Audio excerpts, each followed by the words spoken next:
শুনতে পাচ্ছিস? কে কে ওখানে?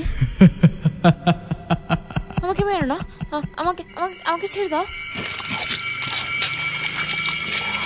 JK Bangla 12 AM।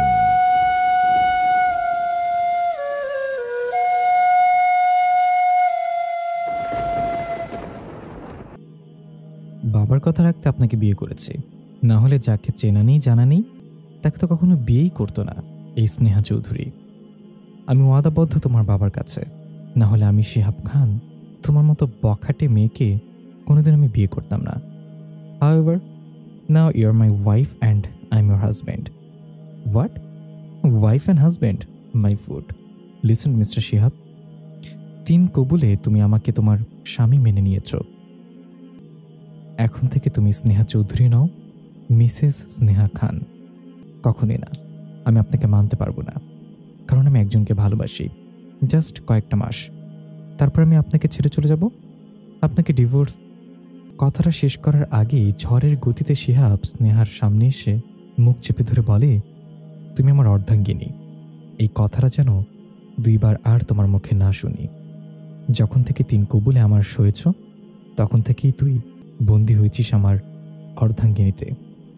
আমি তোকে শেষবার বললাম, তোর মুখে যেন আমি কোনো ছেলের নাম না শুনি। স্নেহাকে বিছানায় ধাক্কা দিয়ে ফেলে শিহাব দরজা খুলে চলে যায়। এদিকে স্নেহা খুব ভয় পেয়ে আছে, ভাবছিল কি হবে আর কি হয়ে গেছে। কিছুক্ষণ আগে সন্ধ্যায় স্নেহা যখন তার বয়ফ্রেন্ড রাহুলের সাথে পাবে যায়, হঠাৎ করেই তার ফোন আসে। শুনে তার বাবার হার্ট অ্যাটাক এসেছে, সে এখন শহরের সিটি হাসপাতালে ভর্তি আছে। স্নেহার যেন দম আটকে যাচ্ছে। সে সেখানেই রাহুলকে ছেড়ে দেয়, দৌড়ে চলে আসে আর নিজেই বাইক নিয়ে হাসপাতালে আসে আর ভাবতে থাকে তার বাবা ছাড়া কেউ নেই। মা তাকে 8 বছরের ফেলে রেখে চলে যায়। তখন থেকে বাবা পাগলের মতো হয়ে যায়। লাইফে কোনোদিন বাবার মুখে তার মায়ের কথা শুনেনি। সেও বাবাকে এই বিষয়ে কোনো প্রশ্নও করেনি। বাবা তার বিজনেস সব বেচে ব্যাংকে টাকা জমা দেয়। প্রতি মাসে ওইখান থেকে যা টাকা আসে তা দিয়ে সংসার চলে যায় বাপ বেটির। কিন্তু শুধু যে তার বাবার এমন হয়েছে তা না, যে স্নেহা বাবা মায়ের সব কথা শুনত। তার মা যাওয়ার পর থেকেই সে বখাটে মেয়ে ছেলেদের সাথে মেশা শুরু করে। তখন থেকেই জন্ম নেয় এক নতুন স্নেহার। পাড়ায় সবাই এক নামে স্নেহাকে চেনে, বখাটে স্নেহা। এই নিয়ে কোনোদিন তার বাবা তাকে কিছুই বলেনি। বাবার সাথে সব মিলত সারাদিন রাতে একবার। যখন সে ঘুমোতে যেত, মায়ের মতো তাকে দুধের গ্লাস খালি করার জন্য নির্দেশ দিত। ওই দুধ একটু আলাদা, কেন জানি সব দুধের থেকে এই দুধ স্নেহার আলাদা মনে হয়।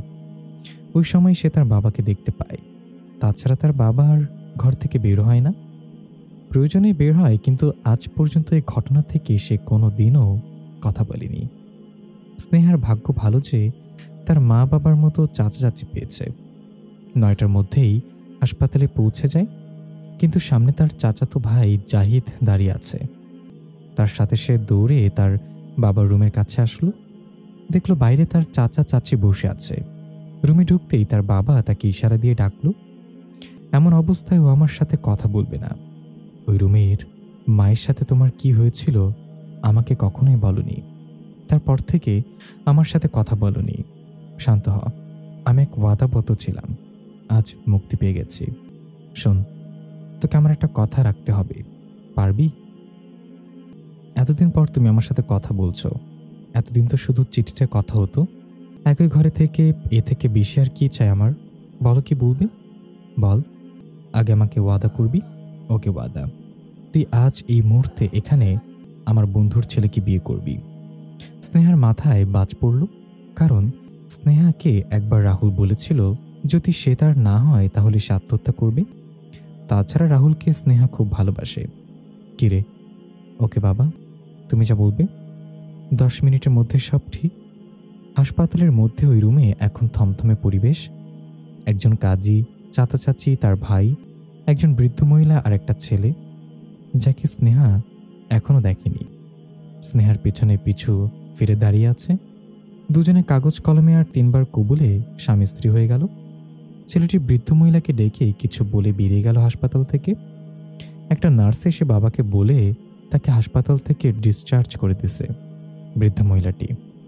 বাবাকে বলে, চলুন বেয়ামশাই।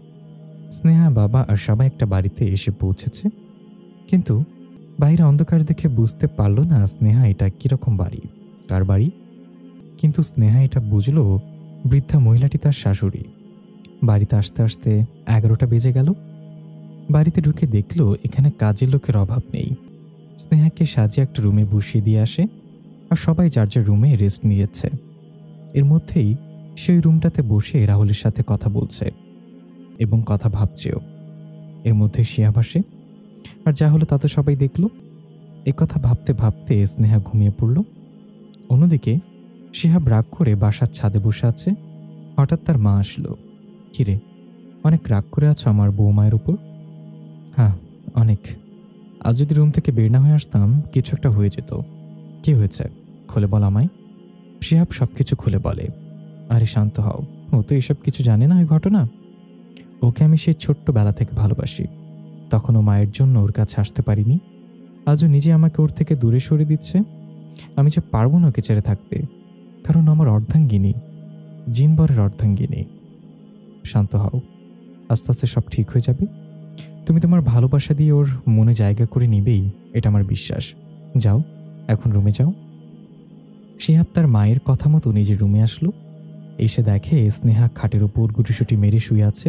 শিহাব স্নেহার কাছে যায় আর ওকে সুন্দর করে নিজের বুকের সাথে জড়িয়ে ধরে ঘুমিয়ে পড়ে। ফজরের আজানের সময় শিহাব আগে ওঠে, স্নেহাকে জাগিয়ে তোলে। স্নেহা উঠে দেখে সে শিহাবকে জড়িয়ে ধরে ঘুমিয়েছিল।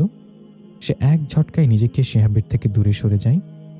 শিহাব নিজে উঠে ফ্রেশ হয়ে নামাজে চলে গেল, আর স্নেহাকে বলল, নামাজ পড়ে নাও, সব কিছুর জন্য ক্ষমা আছে, নামাজের জন্য নেই। স্নেহা উঠে ফ্রেশ হয়ে নামাজ পড়ে নিল। জায়নামাজে বসে বসে রাহুলের কথা ভাবছে। তখনই শিহাব রুমে প্রবেশ করল। এবার স্নেহা বিষয়টা খেয়াল করে। শিহাব রুমে প্রবেশ করলে একটা সুগন্ধি ঘ্রাণ বের হয়, আরও চলে গেলে ওই ঘ্রাণটা চলে যায়। এই ঘ্রাণটা স্নেহার খুব ভালো লাগলো। কিন্তু সে আরেকটা ব্যাপার খেয়াল করল, এখন পর্যন্ত সে তার স্বামীর মুখটা দেখতে পেল না। শিহাব সময়ই অন্ধকারে তার সামনে আসে। আপনার শরীরের ঘ্রাণটা খুব ভালো, ভালো, এখন ঘুমিয়ে পড়ো। আমি আপনার সাথে একসাথে এক খাটে ঘুমোতে পারবো না। কথাটা বলতেই শিহাব স্নেহার দিকে এগিয়ে এলো, আর তাকে কোলে তুলে নিয়ে বিছানার পাশে রেখে নিজেও বিছানায় শুয়ে স্নেহাকে জড়িয়ে ধরে ঘুমিয়ে পড়ে। স্নেহা নিজেকে অনেক ছাড়ানোর চেষ্টা করে, কিন্তু পারল না। শেষে ক্লান্ত হয়ে ঘুমিয়ে পড়ে। শিহাব দেখে স্নেহা ঘুমিয়ে পড়েছে। তুমি এভাবে একদিন আমাকে মেনে নিবে, আর তোমাকে বাধ্য করার দায়িত্ব আমারই। এটা তোমার জিনবারের ওয়াদা, আমার অর্ধাঙ্গিনী। এ বলে শিহাবও ঘুমের দেশে পাড়ি দিল। সকালে স্নেহার ঘুম ভেঙে যায় শিহাবের আগে। দেখে সে শিহাবের খুব কাছে। শিহাবের শরীরের ঘ্রাণ তাকে খুব মাতিয়ে তুলেছে। সে যখন শিহাবকে দেখে শুধু হা করে আছে। এই প্রথম সে তার স্বামীকে দেখছে। স্নেহা অবাক হয়ে গেল, কারণ শিহাবের মুখে যেন নূর ফুটে উঠেছে, ঠিক তার বাবার মতো। কারণ তার বাবারও মুখে এরকম নূর ফুটে ওঠে, কিন্তু শিহাবের শরীরের মতো ঘ্রাণ কখনো কোথাও সে এরকম পায়নি। আমাকে নিয়ে পর্যবেক্ষণ করা হচ্ছে নাকি আরও বাকি আছে? স্নেহা প্রথমে থমথমে উঠল, আর শিহাবের কাছ থেকে দূরে সরে গেল। শিহাব স্নেহাকে টেনে একটা কপালে চুমু দিয়ে উঠে ফ্রেশ হতে চলে গেল। স্নেহা অবাক হয়ে গেল। এর মধ্যেই একটা কাজের লোক এসে স্নেহাকে তার জিনিসপত্র দিয়ে গেল। স্নেহা তার মোবাইলটা চার্জ দিয়ে সব ঠিকঠাক মতো দেখতে লাগলো।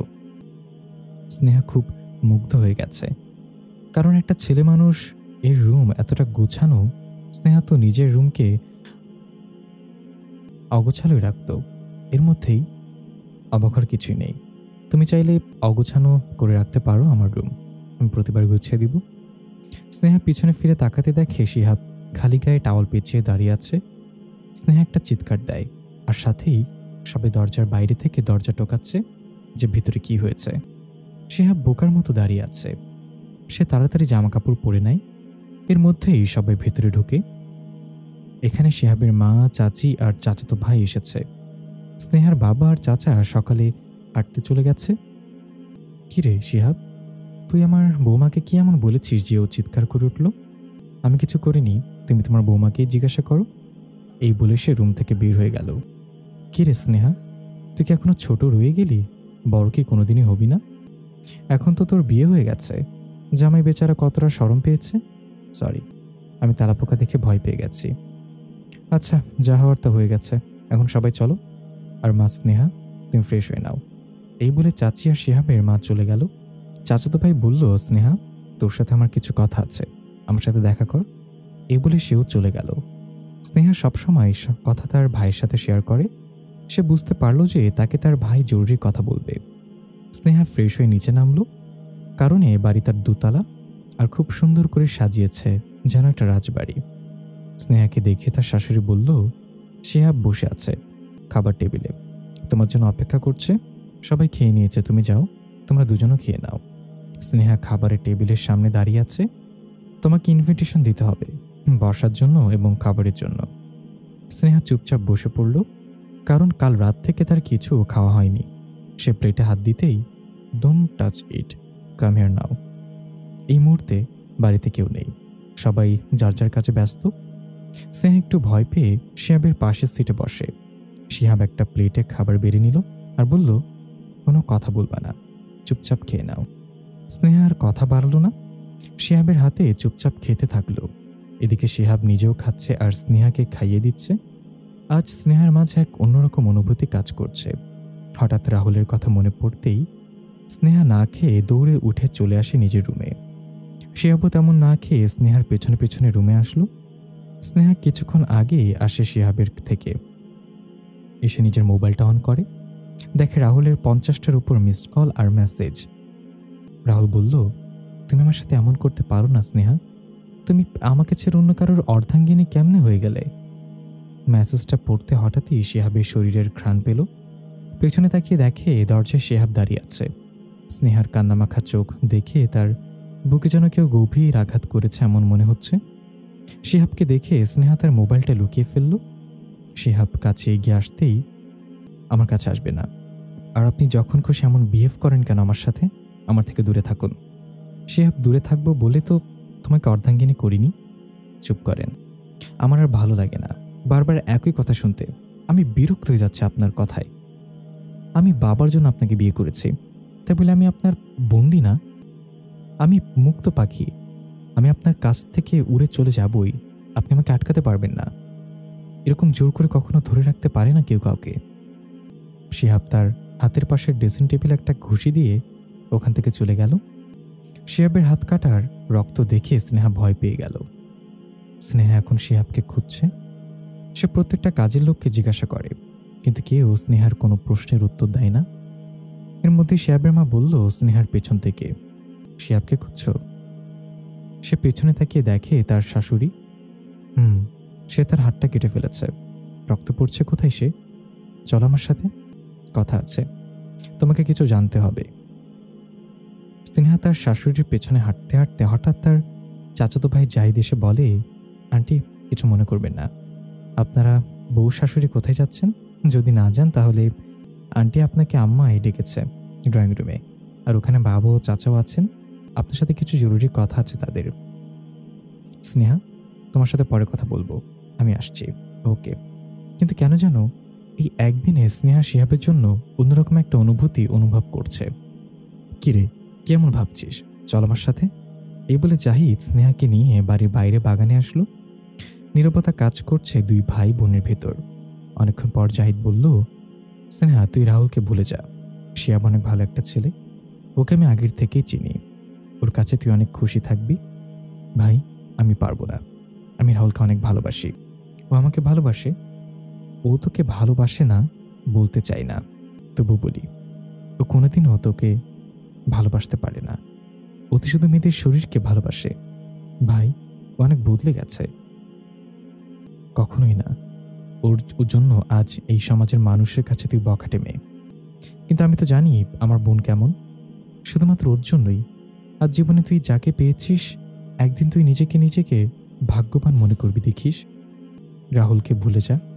পারবো না। এই বলে দৌড়ে ওখান থেকে সে নিজের রুমে এসে পড়ল। অন্যদিকে রাগ করে শিহাব অফিসে চলে এসেছে, কিন্তু কোনোভাবেই কাজে মন বসছে না। স্নেহার নাম্বারটা নিতে ভুলে গেছে। আজানের ধ্বনি শুনে সে নামাজ আদায় করে নিল। স্নেহা রুমে এসে কান্না করছে। হঠাৎ জোহরের আজান পেরোলো। সে নামাজ আদায় করে নিল। তারপর নিচে গেল, দেখল সবাই খেতে বসেছে।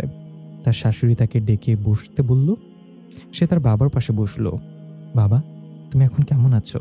মারে, তোমাকে মাফ করে দিস, এছাড়া আমার যে আর কোনো উপায় ছিল না। বাবা, তুমি এগুলো কি বলছো? আমার কোনো আফসোস নেই, তুমি ভালো আছো এটাই অনেক। আর আমার এখন খাবারের কোনো ইচ্ছেই নেই, পরে খেয়ে নেব। তুমি খাও বাবা, আপনারও খান সবাই। এই বলে স্নেহা উপরে চলে আসলো। বিছানায় শুয়ে শুয়ে রুমটা আবার পর্যবেক্ষণ করতে করতে ঘুমিয়ে পড়ল। আছরের আজানে ঘুম ভেঙে গেল। সে নামাজ পড়ে নিল আর বারান্দায় গেল। বারান্দায় যেয়ে দেখল তার বাবা আর সবাই খুশি মনে গল্প করছে। স্নেহা এত বছর পর তার বাবাকে খুশি দেখে, তার এই কষ্টের কথা ভুলে যায়।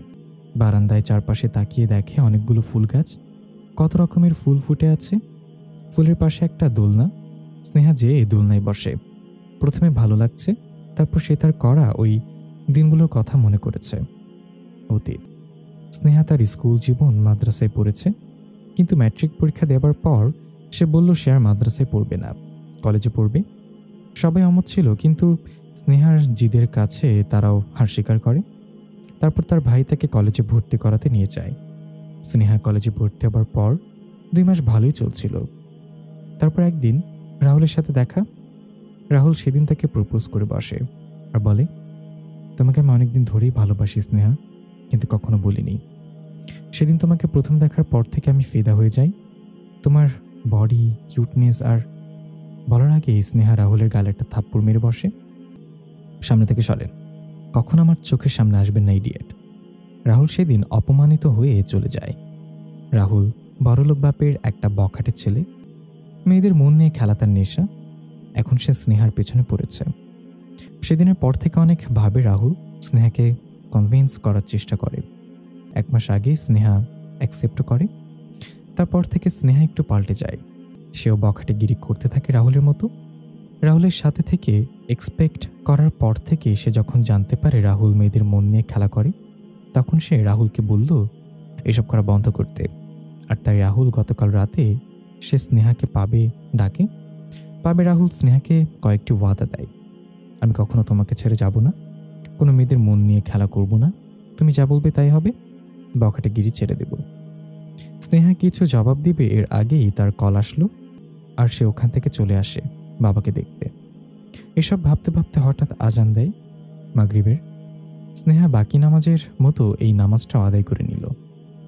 আদায় করে উঠতেই সে নিজের মোবাইলটা নিয়ে বসলো। রাহুলের মেসেজের পর মেসেজ। একবার রাহুলকে কল দিতে সাহস পেল না, কারণ ওই পাবে সেদিন রাহুল এটাও বলেছিল যে সে তাকে না পেলে আত্মহত্যা করবে। একজন কাজের মেয়ে এসে বলল, ম্যাডাম আপনার নিচে সবাই ডাহে, স্যার আইসে, বলে সে চলে গেল। নিচে এখন সবাই বসে আছে। স্নেহাও আসলো। শিহাবের পাশে একটা সিট খালি আছে। বাধ্য হয়ে স্নেহা ওখানেই বসলো। এখন সবাই এখানে উপস্থিত আছে। আমি বলছি কি বেঈমশাই, বিয়েটা তো খুব সাধারণভাবে হয়েছে। আমি চাই ধুমধাম করে হোক, কি বলেন আপনি? হ্যাঁ, কিন্তু ভাই ভাবি আপনারা কি বলেন? কারণ আমার অবর্তমানে আপনারাই স্নেহাকে বড় করেছেন। চাচা চাচি সবাই রাজি, তাই তারাই ঠিক করলো পরশুদিন থেকে সব অনুষ্ঠান আরম্ভ করবে। এখন সবাই সবার রুমে অবস্থান করছে। রাত 10টা। স্নেহা অবশেষে রাহুলকে কল করে দিল। কেমন আছো রাহুল? কেমন না থাকি, তুমি তো এখন অন্যের অর্ধাঙ্গিনী। তোমার উপর সব দায়িত্ব অধিকার এখন অন্যর। আমি শুধু তোমাকে চেয়েছি। উনি আমাকে টার্চও করেনি। কাল দেখা করো সকাল 9টায় পাবের পেছনের গার্ডেনে। কথা বলার সময় হঠাৎ খেয়াল করলো শিহাবের শরীরের ঘ্রাণ আসছে। পেছনে ফিরে তাকাতে দেখল শিহাব রক্তমাখা চোখে দাঁড়িয়ে আছে। শিহাবকে দেখে স্নেহা তাড়াতাড়ি ফোন কেটে দিল আর বলল, কার সাথে কথা বলছিলে? কেউ না ভাই, জাহিদের সাথে। আপনার হাতের এখন কি অবস্থা? আমি মিথ্যা বলা পছন্দ করি না স্নেহা, ঠিক শুনতেও না। যাই হোক, ভালো আছে হাত, ব্যান্ডেজ করে দিছে আমার পিয়ে। এখন ঘুমাবো, চলো। তো যান, আপনি ঘুমান, আমি আপনাকে বাধা দিছি নাকি? শিহাব স্নেহাকে কোলে তুলে নিয়ে বিছানায় শুইয়ে দেয়। সে অপর পাশে শুয়ে স্নেহাকে জড়িয়ে ধরে আছে। আপনি কি শুরু করেছেন? কাল আমি ঘুমিয়ে গিয়েছিলাম, তখন একবার সুযোগ নিয়েছেন, তারপর ভোরেও কিছু বলিনি। আজও শুরু করেছেন, ছাড়েন আমাকে, আমার বিরক্ত লাগে আপনার ছোঁয়া। ছাড়ার জন্য তো ধরিনি। আর শুনে রাখ, আজ থেকে মৃত্যু পর্যন্ত প্রতি রাত এভাবেই আমাকে ধরে তোমায় ঘুমাতে হবে। পাগলের পাগলামি পাইছে আমারে, ছাড়েন আমাকে। অনেকক্ষণ চেষ্টা করেও ব্যর্থ হয়ে স্নেহা ঘুমিয়ে পড়ল। এই সুযোগে শিহাব স্নেহার কপালে চুমু দিয়ে নিজেও ঘুমিয়ে পড়ল। সকালে উঠে শিহাব ফ্রেশ হয়ে নাস্তা খেয়ে কাজে চলে গেল, কারণ তার বাড়িতে থাকতে হবে অনেক দিন, তাই আজ তাড়াতাড়ি চলে গেল। যাওয়ার সময় ঠিক স্নেহার কপালে চুমু দিয়ে গেল আর তার মাকে বলে গেল স্নেহার খাবারের কথা। সকাল 8টা। স্নেহা ঘুম থেকে উঠে দেখে শিহাব নেই। কাল নামাজ পড়ে কখন যে নামাজিতে ঘুমিয়ে পড়েছে তা নিজেরই খেয়াল নেই, কিন্তু সে বিছানায়। শয়তান বেটা, উগান্ডার নাতি, টিকটিকি লেজ হনুমান আমার লাইফটা বরবাদ করে দিল। আমি অভিশাপ দিচ্ছি তোকে যেন পড়িতে ধরে, না না জিনে ধরে। এই বলে ঘড়িতে তাকিয়ে দেখে 8টা 20 বাজে। স্নেহা দৌড়ে ওয়াশরুমে ফ্রেশ হতে গেল। ফ্রেশ হয়ে নিচে আসতেই তার শাশুড়ি তাকে খেতে বলল। সে চুপচাপ কিছু খেয়ে নিল। আমি একটু বাইরে যেতে চাই, আমার বান্ধবীর সাথে দেখা করব, 1 ঘন্টার মধ্যে চলে আসব। যদি আপনি বলেন তাহলে। তোমার ইচ্ছা, যাও, সাবধানে যেও, আবার চলে এসো। আমাদের গাড়িতে যেও। গাড়ি লাগবে না, এখানেই তো, তাও নিয়ে যাবে। ওকে। স্নেহা তার শাশুড়ির পারমিশন নিয়ে বেরিয়ে গেল। 1 ঘন্টার মধ্যে পাবে পৌঁছে গেছে। পাবের গার্ডেনে রাহুলকে খুঁজছে। অনেকক্ষণ হলো রাহুলের আসার কোনো খবর নেই। 11টা 30 বেজে গেছে, তাই স্নেহা ভাবল বাসায় ফিরে যাবে। সামনে এগোতেই কে যেন স্নেহার পেছন থেকে রুমাল দিয়ে মুখটা চেপে ধরে। স্নেহা হুঁশ হারিয়ে ফেলল। অন্যদিকে বিকেল 5:30। খানভিলায় সবাই চিন্তিত, কারণ স্নেহা বলেছিল 1 ঘন্টায় ফিরে আসবে, এখন আসেনি। শিহাব আর জাহিদও বাসায় নেই। স্নেহার ফোন বন্ধ আসছে। একথা শিহাবের মা আর চাচাও জানে, স্নেহার বাবা জানে না। এরই মধ্যে শিহাব বাসায় ফিরে আসে। শিহাবকে দেখে তার মা বলল, আজ তো তাড়াতাড়ি? অফিসে সবাইকে 1 সপ্তাহ বন্ধ দিয়েছি। আর দাও তো, তোমাদের সবাইকে এরকম চিন্তিত দেখাচ্ছে কেন? কিছু কি হয়েছে? স্নেহা কোথায়? স্নেহা বাসায় নেই, সব খুলে বলল। এরই মধ্যে জাহিদ বাসায় এসে পৌঁছে জাহিদকে দেখে তার মা বলল, স্নেহা কোথায়? তুই কি ওকে দেখেছিস? কি বলছো?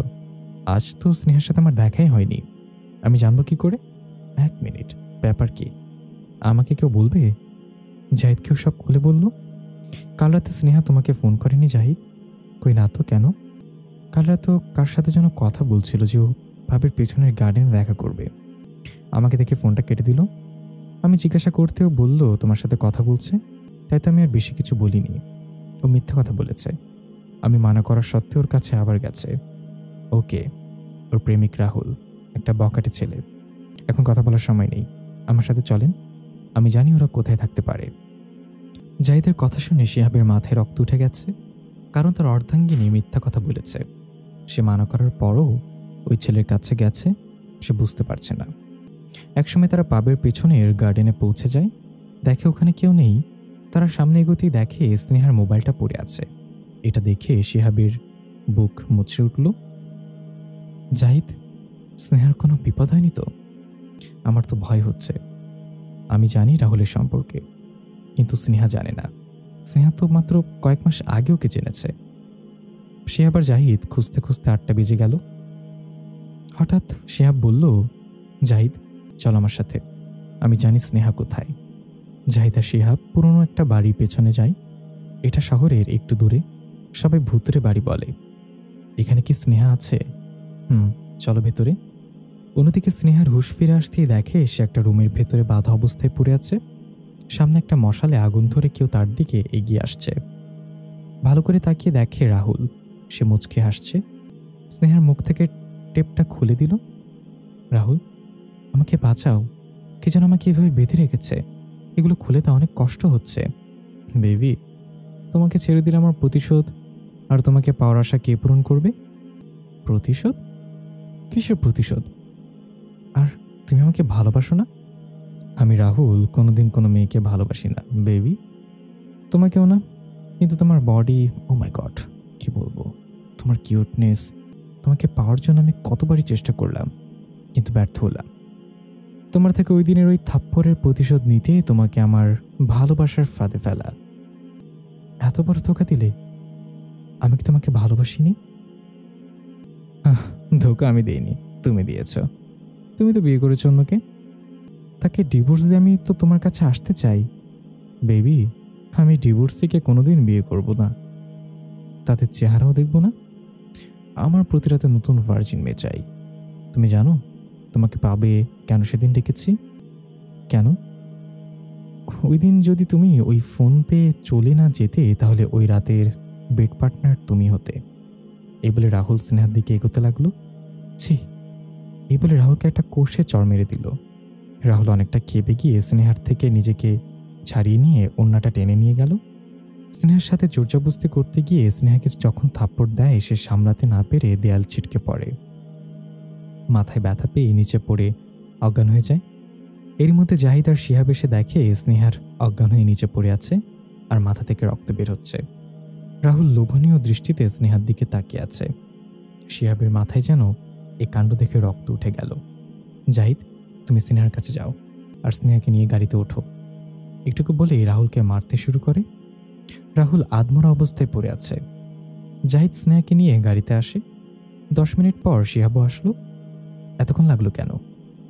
শিহাব বলল ওর উচিত শিক্ষা দিয়ে এসেছে। এই বলে গাড়ি চালিয়ে বাসার দিকে রওনা হলো। রাত 10টা। স্নেহা রুশ এলো। স্নেহা দেখলো সে নিজে এই রুমে আছে। চারিদিকে তাকিয়ে দেখে সবাই এখানে উপস্থিত আছে। আমাকে ক্ষমা করে দাও বলেই কাঁদতে লাগলো। যা হয়ে গেছে তা ভুলে যাও। স্নেহা তার বাবা, চাচা চাচি আর ভাইয়ের দিকে তাকালো। সবাই কোনো কথা না বলে চলে গেল। স্নেহা বুঝতে পারল তারা তার সাথে রাগ করেছে, তাই সে শিহাবের দিকে তাকালো। মা, আজ তুমি স্নেহার সাথে থাকো, আমি আমার ছাদের কটেজ রুমে ঘুমাতে গেলাম বলেই চলে গেল। সবাই আমার সাথে রাগ করেছে, আপনি করেননি? করেছি তো অনেক, তবে তোমার করা এই কাণ্ড নিয়ে না, অন্য একটা কারণে। আমি আর কি ভুল করেছি? আজ 2 দিনের উপর হতে চলেছে, এখন পর্যন্ত আমার মেয়ে আমাকে মা বলে ডাকলো না। সরি মামুনি। মামুনি কেন? মা ডাকবা। মা ডাকটাকে যে আমি বড় ঘৃণা করি। আচ্ছা, আমাকে মামুনি বলেই ডেকো। তোমাকে আমি জিজ্ঞাসা করবো না কেন তুমি মা ডাকটাকে ঘৃণা করো। তবে যদি কোনোদিন মা ডাকটাকে ভালোবাসতে পারো তাহলে ডেকো, তাহলে আমাকেই প্রথম ডেকো। আচ্ছা। এই বলে শাশুড়িকে জড়িয়ে ধরল আর অভিযোগ সুরে বলল, আমার সাথে সবাই রাগ করেছে। শিহাবের সাথে তোমার কোনো কথা হয়েছে? আমি বলতে চাইছি, শিহাবর সম্পর্কে তোমাকে কিছু বলেছে? না, কেন? তবে তার সম্পর্কে আমার তোমার কাছে অনেক কিছু জানার আছে। আমাকে বলবে মামুনি? বলবো তো অনেক কিছু, কিন্তু আমি চাই আগে শিহাব নিজ থেকে তোমাকে কিছু বলুক নিজ সম্পর্কে, তারপর না হয় আমি বাকি কিছু বলবো। যাও, শিহাবের কাছে যাও, অভিমান করে আছে। আচ্ছা। স্নেহার মাথায় বাড়ি খাওয়ায় সে অজ্ঞান হয়ে পড়ে। অল্প কেটে যাওয়ায় ব্লাড বের হয়। ডাক্তার ড্রেসিং করার পর এখন সুস্থ আছে। স্নেহা এখন ছাদে যাচ্ছে। ছাদে যে দেখে কটেজ রুমে শিহাব বিছানায় শুয়ে চোখের উপরে হাত দিয়ে আছে। স্নেহা আস্তে আস্তে রুমে প্রবেশ করে। তখনই শিহাব বলল, এখানে এসেছো কেন? তোমাকে আমি মায়ের সাথে রেখে এসেছি, যাও মায়ের সাথে ঘুমাও। স্নেহা কোনো কথার উত্তর না দিয়ে মাথা নিচু করে দাঁড়িয়ে আছে। কথা বলো না কেন? I am sorry for my behave, please forgive me. Shihab কোনো কথা বলছে না। আমি জানি অনেক বড় ভুল করেছি, তাই তো বাবা আবার আমার সাথে কথা বলা বন্ধ করে দিয়েছে। এখন তো চাচা চাচি আর ভাইও কথা বলা বন্ধ করে দিয়েছে। ভালো করেছেন, আপনিও বন্ধ করে দিয়েছেন বলেই কান্না করে দেয়। শিহাব বিছানা থেকে উঠে স্নেহার কাছে এসে, তুমি কি ভেবে দেখেছো তুমি কি বড় একটা ভুল করেছো? মাত্র 2 মাসের চেনাই লোকটাকে এত বিশ্বাস করেছো যে তুমি তোমার পরিবারের 20 বছরের বিশ্বাস ভেঙে দিয়েছ। আমি জানি আমি অনেক বড় ভুল করেছি। এখন আপনি বলেন কি করলে আমি আপনার এই ভুল ঠিক করব? শিহাব স্নেহাকে টেনে খাটে বসিয়ে দেয়। আপনি জানেন আমার মনে অনেক কষ্ট, আমি ভালোবাসার কাঙ্গাল। সে ছোটবেলা থেকে মাকে চেয়েছি, মা সেদিন আমাকে রেখে চলে গেল। বাবাকে চেয়েছি, বাবা সেদিনের পর থেকে আর একটা কথাও বলেনি, আমার থেকেও দূরে সরে গেল। চাচা চাচির সাথে থাকতে চেয়েছি, ভাইয়ের সাথে ছোট থেকে বড় হতে চেয়েছি, সবাই হোস্টেলের মাদ্রাসায় ভর্তি করিয়ে দিল। তারপর থেকে 10টা বছর পর্যন্ত আমি আমার বাবাকে ভালো করে দেখতে পারিনি। প্রতিবার জাহিদ ভাই দেখতে আসতো আর মাঝে মাঝে চাচা চাচি। তারপর আমি 6 মাস আগে বাসায় আসলাম, তাই সিদ্ধান্ত নিলাম আমি আর হোস্টেলের মাদ্রাসায় যাব না। ঠিক এমনি কাজ। তারপর 2 মাস আগে কলেজে ভর্তি হলাম। রাহুলের সাথে দেখা। প্রথম আমি রাহুলকে অপছন্দ করলেও ওর আমার প্রতি আকর্ষণ অনুভব আমাকে ওর প্রতি কিছুটা দুর্বল করে দিল। 1 সপ্তাহ আগে আমি ওর প্রপোজাল অ্যাকসেপ্ট করি। তারপর ওই দিনও আমাকে পাবে ডাকে। আমি গেলাম। তারপর ও আমাকে সবার সামনে কয়েকটি ওয়াদা করলো, যেগুলো আমি সবসময় আমার মা বাবা থেকে পেতে চাইতাম, কিন্তু কখনো পাইনি। তাই ওর মাঝেই আমি তা খুঁজতে চেয়েছি বারবার। তার পরের কাহিনী তো সবাই জানেন। শান্ত হও, আমি তোমার প্রতি রাগ করিনি। যেটা ছিল তা কিছুটা অভিমান, তাও এখন চলে গেছে। আচ্ছা, আমার মা কেন আমার সাথে এমন করলো? আমাকে পেয়ে কি সে খুশি ছিল না? সে কি আমাকে একটু ভালোবাসেনি? এই কথা বলছো কেন? সব মাই তো তার সন্তানকে ভালোবাসে। না, ভালোবাসলে সেদিন সে আমাকে ওভাবে ফেলে যেতে পারতো না। বলেই কান্নায় ভেঙে পড়ল। কেঁদো না। কি হয়েছিল সেদিন জানেন? একথা আমি আজ পর্যন্ত কাউকে বলিনি, জাহিদ ভাইকেও না। বয়স 8-9-এর কাছাকাছি। রাতটা ছিল শনিবার, প্রায় 1টা। সেদিন রাতে আমি ঘুম থেকে উঠে যাই, বাবা মাকে বিছানায় খুঁজতে থাকি, কোথাও পেলাম না। আমি হাঁটতে হাঁটতে সারা বাড়ি খুঁজতে লাগলাম, তবুও পেলাম না। হঠাৎ শব্দ হয় ছাদে, একটু ভয় পেয়ে গেলাম। বাবা মাকে খুঁজে পাচ্ছিলাম না, আবার ছাদে শব্দ হচ্ছে। আমি আস্তে আস্তে ছাদের দিকে এগোতে লাগলাম। ছাদের দরজা খুলে দেখি বাবা মা দাঁড়িয়ে আছে। মায়ের শরীরে সাদা কাপড়, আর সেই সাদা কাপড়ে রক্তের দাগ লেগে আছে। মাকে দেখতে খুব ভয়ঙ্কর লাগছে। বাবা আর মায়ের মধ্যে ঝগড়া হচ্ছে অনেক। আমি পেছন থেকে বললাম, তোমরা ঝগড়া করো না। হঠাৎ মা আমার দিকে তাকালো। মায়ের ভয়ঙ্কর রূপ দেখে আমি ভয়ে এক চিৎকার দেই, আর ওইখানে জ্ঞান হারিয়ে ফেললাম। তারপর কি হয়েছিল আমার আর জানা ছিল না। সকালে উঠে দেখি চাচা চাচি, বাবা আর জাহিদ আমার বিছানার পাশে বসে আছে। আমি বাবাকে বললাম, আমার মা কোথায়? বাবা সেদিন বলল সে আমাদের ছেড়ে চলে গেছে, আর ফিরে আসবে না। তবু আমি জিদ করতে লাগলাম। সারাদিন না খেয়ে মায়ের কাছে যাওয়ার বাহানা ধরলাম, কিন্তু মাকে আর পেলাম না। আমি মন খারাপ করে বারান্দায় বসে আছি। ঠিক তখনই মাগরিবের আজান দেয়। আমি দেখলাম মা আমাদের গেটের সামনে শিউলি গাছটার নিচে দাঁড়িয়ে আছে। আমি তো মাকে দেখে খুব খুশি হয়ে যাই, তাই এক দৌড়ে আর জোরে মা বলে তার দিকে ছুটে যাই। কিন্তু আমি যতই সামনে এগোচ্ছি ততই মা আমার থেকে দূরে সরে যাচ্ছে। একসময় আমি শহরের পাশের পাহাড়ের চূড়ায় উঠে গেলাম। চারিদিকে তাকিয়ে দেখি মা আর নেই। হঠাৎ হুঁশ ফিরে আসে। দেখি আমি একেবারে চূড়ায় পাহাড়ের। আমি ফিরে আসতে দেখি মা পেছনে দাঁড়িয়ে আছে। আমি মাকে জড়িয়ে ধরলাম, বললাম, কোথায় চলে গিয়েছিলে তুমি মা? মা বলল, অনেক দূরে। যাবি আমার সাথে? আমি বললাম, হ্যাঁ যাব। তোমাকে ছাড়া আমার ভালো লাগে না মা, আমাকেও তোমার সাথে নিয়ে যাও। আচ্ছা। এই বলে হঠাৎ আমাকে পাহাড়ের চূড়া থেকে ধাক্কা দিয়ে ফেলে দেয়, আর বলল, তুই বেঁচে থাকলে আমার স্বপ্ন কখনোই পূরণ হবে না। অর্ধেক তো পেয়েই গেছি, বাকি অর্ধেক তুই মরে গেলে পাবো। মা ওই দিন কেন এমন করলো, আর এই কথাটা কেন বলল, আমি আজও জানতে পারলাম না। পাহাড় থেকে পড়তে হঠাৎ আমি থেমে গেলাম, যেন কেউ আমাকে ধরে নিয়েছে। কিন্তু এত উঁচু দেখে আমি জ্ঞান হারিয়ে ফেললাম।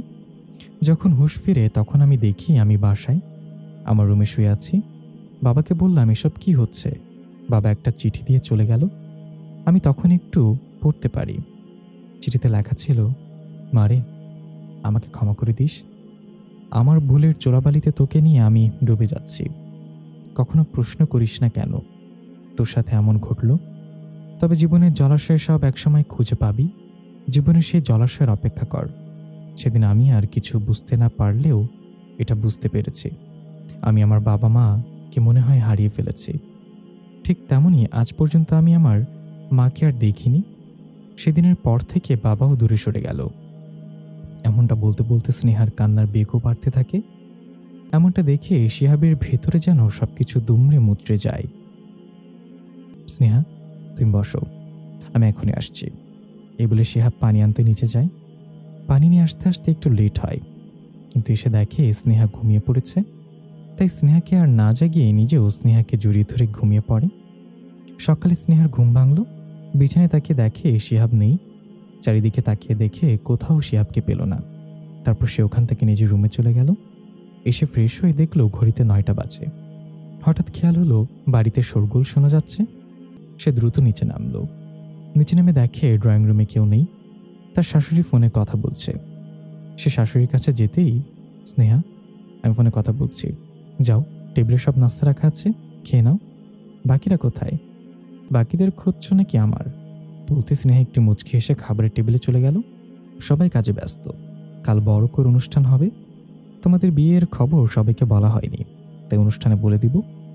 শিহাব তার চাচাতো ভাই বোন, মামাতো বোন তাদেরকে রিসিভ করতে গেছে, তাড়াতাড়ি চলে আসবে। আচ্ছা, এই বলে স্নেহা খেতে লাগলো। হঠাৎ বাড়ির বাইরে গাড়ির শব্দ হচ্ছে, তাই খাবার রেখে স্নেহা শুধু আইসক্রিমের বাটি নিয়ে বাইরে যেতেই দেখে একজন মেয়ে আর 3 জন ছেলে, সাথে আরও 4 জন পুরুষ মহিলা গাড়ি থেকে নেমে লাগেজগুলো বাড়ির কাজে লোকেদের দিয়ে দিল। স্নেহা এদিকে সেদিকে তাকাচ্ছে, কিন্তু শিহাবকে দেখতে পাচ্ছে না। প্রথম গাড়িটার পেছনে আরেকটি গাড়ি দেখে এসে থামলো। ওই গাড়ি থেকে শিহাব নামলো, সাথে একটা মেয়ে, দেখতে সেই মডার্ন মিনি স্কার্ট আর একটা গেঞ্জি পরা, দেখতে ইংলিশ ছবির নায়িকাদের মতো দেখতে। শিহাব হাঁটা দিল, কারণ সে দেখল স্নেহা দরজায় দাঁড়িয়ে আছে আর লোকগুলো কারা তা বোঝার চেষ্টা করছে। সামনে হাঁটা দিতেই মেয়েটা শিহাবের হাত ধরে টান ধরে দাঁড় করিয়ে দিল। গাড়িতে আসা এক মহিলা বলল, ওই মেয়ে, এখানে আসো আর আমার এই লাগেজটা নিয়ে যাও। ওখানে দাঁড়িয়ে আছিস কেন? কথাটা বলার সাথে সাথে সবার চোখ এখন স্নেহার দিকে। চাচি, আমার অর্ধাঙ্গিনী মিস স্নেহা শিহাব। বলার সাথে সাথে মেয়েটি শিহাবের হাত ছেড়ে স্নেহার দিকে থমকে তাকিয়ে আছে। শিহাব দ্রুত স্নেহার কাছে এসে, স্নেহা, এখানে দাঁড়িয়ে আছো কেন? এরা হল আমার মা মামি আর তার এক ছেলে এক মেয়ে। ছেলে আয়ান আর মেয়ে আদিবা, এরা আমেরিকায় থাকে। আর ওরা হচ্ছে আমার চাচা চাচি আর তাদের 2 ছেলে 1 মেয়ে, রাত, রায়হান আর রাবেয়া। এরা ঢাকা এয়ারপোর্টের কাছে থাকে। এই সেই মেয়ে না? বাদ দাও না, সবাই ভেতরে চলো। শিহাব তার চাচা চাচি মামা মামিকে নিয়ে বাসার ভেতরে ঢোকে। রাবেয়া দৌড়ে এসে স্নেহাকে জড়িয়ে ধরে। আমার ভাবি তো মাশাআল্লাহ কত কিউট। এরই মধ্যে রাত আর রায়হান এসে বলল, তুমি আমাদের ভাবি হতেই পারো না। স্নেহা চমকে গেল, বরং আমাদের বোনের মতোই, আজ থেকে তুমিও আমাদের বোন। তোমাকে কি দেখে শিহাব বিয়ে করলো বলেই মুখ বেঁকিয়ে চলে গেল। আর যে যাই বলুক, তুমি হেব্বি কিউট বলে একটা বাঁকা হাসি দিল আর ভেতরে চলে গেল। সবাই ভিতরে ড্রয়িং রুমে বসে আছে। এর মধ্যে স্নেহা আসলো। তখনই মামি বলল, আবিদা, আমাদের এই জন্য নিমন্ত্রণ করেছিলে যে এসে আমরা শুনবো শিহাব বিয়ে করে ফেলেছে, তাও আবার এই মেয়ের সাথে, যে মেয়ের শরীরে আমার। এরই মধ্যে শিহাবের চাচি বলল, কি আপনারা পুরাতন কাহিনী নিয়ে পড়ে আছেন? যা হয়ে গেছে তার মধ্যে তো আমাদের বৌমার কোনো দোষ নেই। তা জানি না, কিন্তু ভবিষ্যতে আমার ভাগ্নের ক্ষতি হলে এই মেয়েকে ছেড়ে কথা বলবো না। হয়েছে, যা হবার তা পরে দেখা যাবে। শিহাব যা করার করে ফেলেছে, কিছু করার নেই। যেটা হওয়ার তা হয়ে গেছে, এখন সবাই মেনে নাও। এর মধ্যে স্নেহার বাবা, চাচা চাচি এবং শিহাব এলো। তা আপনারা এতক্ষণ কোথায় ছিলেন? বাবা, চাচা চাচি, তোমরা এদের চেনো? হঠাৎ জাহিদের আগমন। হ্যাঁ, তারা চেনে, আমরাও তাদের মনে আছে। সে ছোট্টবেলায় দেখেছি, এত বছর পর আজ দেখছি। তুই চিনবি না, হয়তো তোর মনে নেই। এদিকে জাহিদকে দেখে রাবেয়া তো পুরো ফ্ল্যাট, সেই রকমের ক্রাশ খেয়েছে। বাকিরা কোথায়? আমার 3 ভাইরা, ওরা উপরে রেস্ট নিচ্ছে। রাবেয়া, তুই ওদের বলে দিস আজ বিকেলে শপিংয়ে যাব, কাল তো অনুষ্ঠান। আচ্ছা। শিহাব কাজের লোকেদের বলে দিল, তারা সবার রুম তার যার যার মতো বুঝিয়ে দিল। সবাই রেস্ট নিচ্ছে। স্নেহা আর শিহাবও তাদের নিজেদের রুমে। শিহাব কতক্ষণ ধরে লক্ষ্য করছে যে স্নেহা কিছু ভাবছে। কি ভাবছ? আচ্ছা, মামা মামি আমাকে ওই কথা কেন বলল? কি কথা বলেছে তোমাকে? এই যে তারা আমাকে চিনেন, আপনার ক্ষতি হবে ভবিষ্যতে আমার জন্য। আচ্ছা, আমি জানি না এমন কিছু ঘটেছিল অতীতে। আরে আরে, কি বলছি এগুলো? তাদের স্বপ্ন ছিল আদিবার সাথে আমার বিয়ে হবে, কিন্তু আমি তো তোমার মতো বখাটে মেয়েকে বিয়ে করে তাদের স্বপ্নে পানি ঢেলে দিয়েছি, তাই কথা বলেছে। আবার আমাকে বখাটে মেয়ে বললেন? কেন বলেছেন যুক্তি দেন, নাইলে আমি। তোমার ভাই তো বলে, তাই কপি করলাম। আর বাই দ্য ওয়ে, নাইলে তুমি কি? আমি চলে যাব বাবাকে নিয়ে আমার বাসায়। যাও, চলে যাও, আদিবা তো আছেই। তা আছে বিয়ের 4 দিন। আমি কি আমার অর্ধাঙ্গিনীকে কাছে পেয়েছি নিজের করে, যে সে চলে গেলে কষ্ট পাবো? বাবা, কেন এই বচ্চাত বেটার কাছে আমাকে বিয়ে দিস? এই যে শোনেন, আপনাকে বিয়ে না করলেও রাহুলের অর্ধাঙ্গিনী কবেই। বলার সাথে শিহাব স্নেহার মুখ চেপে ধরে বলল, নেক্সট টাইম ওই কথাটা মুখে কেন মাথায় আনবে না। তুই শুধু আমার অর্ধাঙ্গিনী, আমার। স্নেহা আস্তে আস্তে মুখের থেকে হাত সরিয়ে, তাই নাকি? তাহলে ওই ঢঙ্গি মেয়ের কথা কেন বলতেছেন? প্রেমে পড়লে কি আমার? তাছাড়া মামনি ডাকছে বলেই দৌড়। শিহাব বুঝতে পারলো যে স্নেহা তার প্রেমে পড়েছে। স্নেহা বের হতেই আদিবা শিহাবের রুমে প্রবেশ করলো। অন্যদিকে স্নেহা তার শাশুড়ির সাথে দুপুরের নাস্তা রেডি করছে। সবই করা শেষ। এখন সবাইকে ডাকার জন্য তার শাশুড়ি বলল, মা তুমি শিহাব, রাত, রায়হান, রাবেয়া আর ওদের মা বাবাকে ডাক দাও, আমি বাকিদের ডাক দিচ্ছি। আচ্ছা। এই বলে সবাইকে ডাক দেওয়ার জন্য বউ আর শাশুড়ি যাচ্ছে। রুমে আদিবা আর শিহাব। আদিবা দৌড়ে এসে শিহাবকে জড়িয়ে ধরল। শিহাব আদিবাকে দূরে সরানোর চেষ্টা করছে। আদিবা, আমি তোকে সেই ছোটবেলা থেকে অনেক ভালোবাসি। তুই তারপরও ওই মেয়েকে ভালোবেসেছিস যে মেয়ের সাথে তোর বাবা মায়ের মৃত্যুর সম্পর্ক আছে? ওর ভেতরে এমন কি আছে যে আমার মধ্যে নেই? আমি কি কম সুন্দর ওর থেকে? তাছাড়া তোর ছোটবেলার কথা মনে নেই? শিহাব আদিবার দূরে সরাতে যেয়েও সে আদিবার সাথে বিছানায় পড়ে গেল। এরই মধ্যে স্নেহা ভেতরে প্রবেশ করল। এসে দেখে আদিবার শিহাব একই বিছানায়, আর আদিবা শিহাবকে জড়িয়ে ধরে আছে। এটা দেখে স্নেহা দৌড়ে রুমের বাইরে চলে গেল। ছাড় আমায়, তুই কোনোদিন আমার সাথে কথা বলবি না। দেখলি তো তোর জন্য কি হয়ে গেল? স্নেহা এখন আমাকে কি ভাববে? ওকে ভুলে যা। চুপ, আর একটা কথা বলবি না। আমি এসে যেন তোকে এই রুমে না দেখি। এ বলে শিহাব রুম থেকে বের হয়ে গেল। শিহাব রুম থেকে বেরিয়ে গেলে সে এখন স্নেহাকে খুঁজছে। সে নিচে খাবারের টেবিলে গেল। সবাই আছে কিন্তু স্নেহা নেই। মা, স্নেহা কোথায়? এখানে তো আসেনি। সবাই এখানে আছে, আদিবার রাবেয়া নেই, দেখ ওদের সাথে আছে কিনা। আদিবাও নিচে নেমে এলো।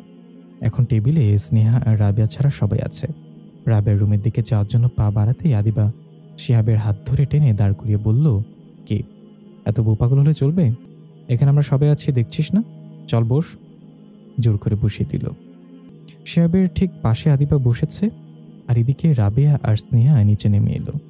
স্নেহাকে দেখে আদিবা ইচ্ছে করেই শিহাবের খাবারের প্লেটে আরো খাবার বেড়ে দিচ্ছে। রাবেয়া টেবিলে বসে এখন স্নেহাকেও বসার জন্য ডাকছে।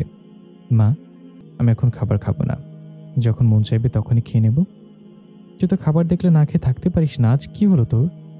স্নেহা শিহাবের দিকে তাকিয়ে বলল, জীবনে সবকিছু আমার থেকে দূরে সরে যায়, আজ খাবারের রুচিও চলে গেল। বলে দ্রুত স্নেহা খাবারের টেবিল ত্যাগ করে। এদিকে শিহাব আনন্দের সাথে হাসছে, এটা তার মায়ের চোখে পড়েছে। তখনই শিহাবের মা শিহাবের এই প্লেটটা নিয়ে যেত। স্নেহার মনটা খারাপ হয়ে আছে, তাই খেতে চাচ্ছে না। যা। শিহাব খাবার নিয়ে চলে আসলো নিজের রুমে, কিন্তু স্নেহাকে দেখতে পাচ্ছে না। হঠাৎ ওয়াশরুমের পানির শব্দ এলো। শিহাব বুঝতে পারল যে স্নেহার সে অভ্যাসটা এখনো যায়নি, তাই দরজায় টোকা দিয়ে বলল, স্নেহা, অভ্যাসটা এখনো যায়নি তোমার? যদি দরজা না খুলো তাহলে খবর আছে। আপনি এখানে কেন? যান আপনার প্রিয়র সাথে খাবার খান। লাস্টবার বলেছি বের হও, নাহলে ভেঙে বের করে আনবো। স্নেহা বের হয়ে আসছে। দাও, মাথা মুছে দেই, আর খেয়ে নাও। তোমার জন্য আমার খাবার খাওয়া বন্ধ হলো, আমি খাবো না। বলে দরজা খুলে বের হতেই শিহাব টেনে ভেতরে নিয়ে আসলো আর দেয়ালে চেপে ধরল। সোজাসুজি বলছি, খাবার খেয়ে নাও। স্নেহা শিহাবকে ধাক্কা দেয়, কিন্তু একটু চুল পরিমাণও নাড়াতে পারল না। Believe me, don't touch me, I hate you. আপনিও বাকিদের মতো। স্নেহার কথাটা শিহাবের মাথায় রক্ত উঠিয়ে দিল। শিহাবের চোখ দুটো লাল রঙে ঝলমল করছে। রুমটা হঠাৎ করে অন্ধকার হয়ে গেল। বাইরে আলো পর্দা দিয়ে একটু একটু করে প্রবেশ করছে। আপনি আমাকে পছন্দ করেন না, তাই আজ আদিবার সাথে? ছি, ওই আদিবাকে চাই আপনার, তাই তো? আপনি টেনশন নিয়েন না, আমি আপনাকে ডিভোর্স। কথাটা বলার সাথে সাথেই শিহাব স্নেহার ঠোঁটে ঠোঁট ডুবিয়ে দিল। স্নেহা অনেক চেষ্টা করেও শিহাবকে সরাতে পারল না।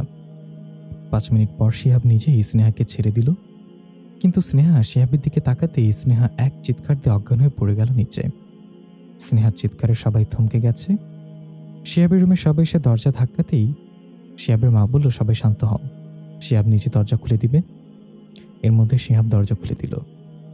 সবাই ভিতরে যে দেখলো খাটে পড়ে আছে স্নেহা। কি হয়েছে সবাই প্রশ্ন করছে। শিহাব কোনো উত্তর দিল না, শুধু মায়ের কানের কাছে চেয়ে বলল, ওর ওই অবস্থাতে নিজেকে ধরে রাখতে পারিনি, তাই আমার আসল রূপ ওর সামনে এসে পড়েছে। থমথমে পরিস্থিতি। সন্ধ্যা 7টা বাজে। স্নেহার জ্ঞান আরো আগেই এসেছে, কিন্তু স্নেহার মুখ দিয়ে যেন কোনো কথা বের হচ্ছে না। এদিকে শিহাব অনুষ্ঠান ক্যান্সেল করে দিছে, কাল সবাই ফিরে যাবে। তবে মামা মামিরা আমেরিকায় না, তাদের নিজেদের বাড়িতে অনুষ্ঠানের 1 মাস পর করা হবে। 9টার দিকে সবাই খাবারের টেবিলে বসে আছে। যার যার মতো সবাই খেয়ে নিচ্ছে, স্নেহা রুমে ঘুমিয়ে আছে। সবাই যার যার রুমে চলে গেল। শিহাব তার মাকে বলল, মা, আমি স্নেহাকে নিয়ে ছাদের কটেজ রুমে যাচ্ছি।